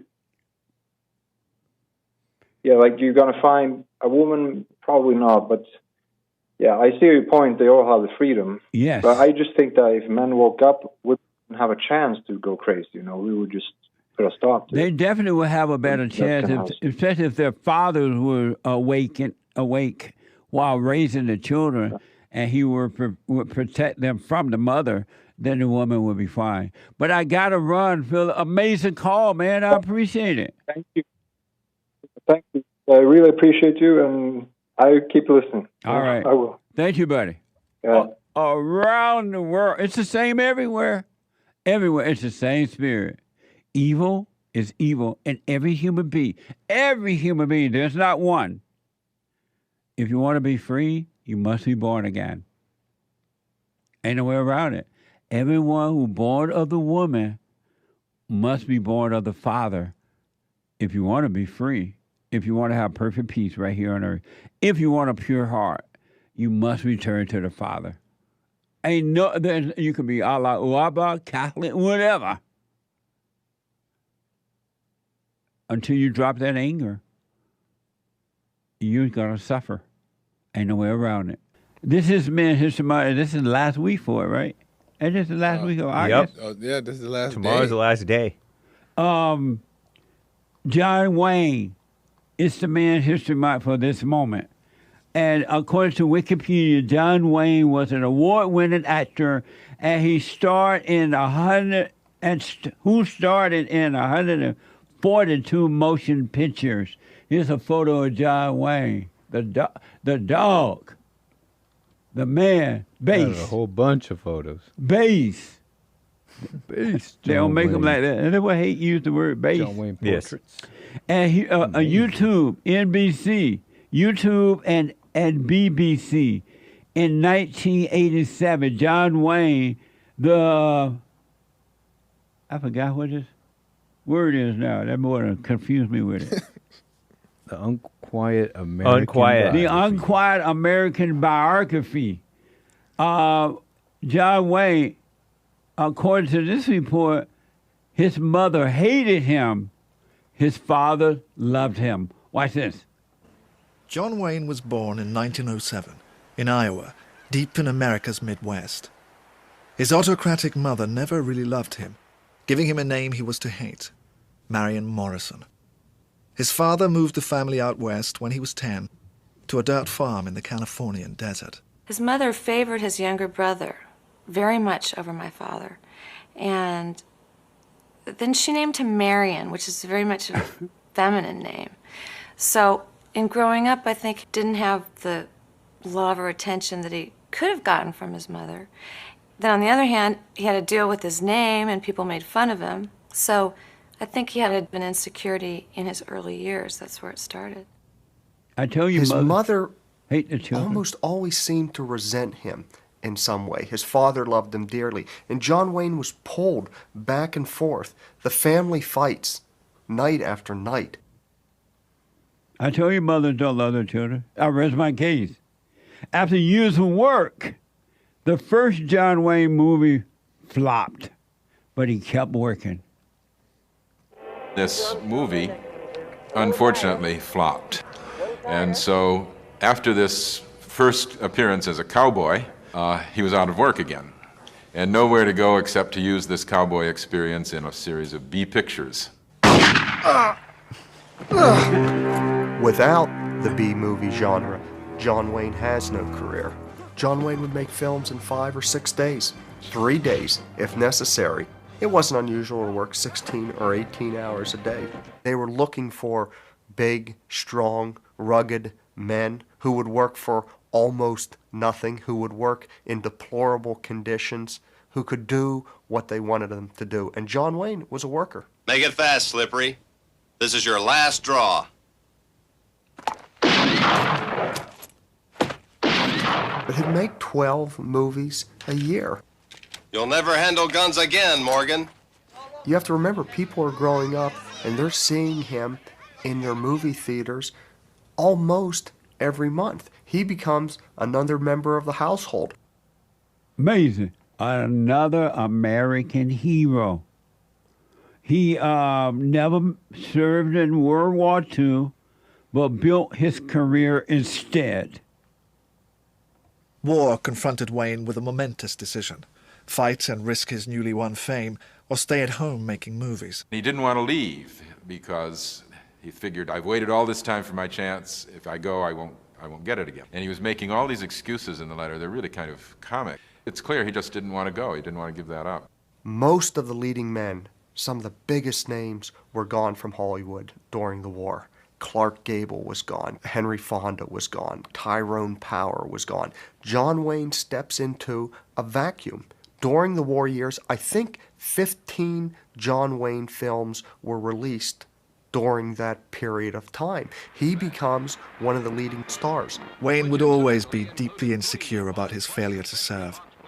His mentor, John Ford, himself an admiral during the war, would torment him over this decision all his life. When he acted as a serviceman, as an American military hero, without a war record, that bothered him. When he was touring the Pacific, he was drinking with some servicemen, and at least one of them took umbrage to the fact that he hadn't served and made some pointed remarks that ended up in a fistfight. Amazing. He condemned liberal victimhood. Wayne's right-wing opinions were becoming increasingly extreme. He defended the taking of Indian land and attacked the civil rights movement, arguing that white Americans need not give up supremacy until blacks were better educated. He would have the TV on, and I'll never forget one time, James he'd Haight yell kind at of a guy. whoever was speaking if he didn't agree with their views. And I remember one time Ted Kennedy was on saying something, and I didn't know what was happening. But I remember he took something and he just threw it at the television set. He was so irate, broke the TV. We're being represented by men who are kowtowing to minorities where they can get votes. And I think it's bad for our country. And I am sad to see minorities make so much of themselves as a hyphenated American. I wish they'd all get to thinking that they're Americans as they should, and as they have luckily been born here and couldn't be better off in any other place. There shouldn't be so much whining and bellyaching. I didn't know John Wayne thought like that and spoke out. What the? That's hate kind of a person. Right, hate. That's right. Although he was tough conservative, he was not hateful like liberals expected. I remember he started taking Spanish lessons. That's his This daughter? country is falling apart. It's not what I've put my life into. It's not what I've tried to portray in my movies. He got depressed, and he was going to move to Mexico. He was almost like he was giving up. But Wayne would never quit America and give up filmmaking. The journalist George Plimpton had observed the Duke on the set. I had a feeling that I wasn't going to like him. He stood for a lot of things that I didn't particularly approve of as a right-wing he-man. He was a gentleman, and he had a great deal of sympathy for people I didn't think he would have stood up for. He loved professionals. He was always on the set, knew all the crew by name. You hear his voice all over the set, having fun with somebody. If you listened to him talk, you did not at all guess that he was this figure that was sort of the pride of the ultra-right. Not that at all. Amazing.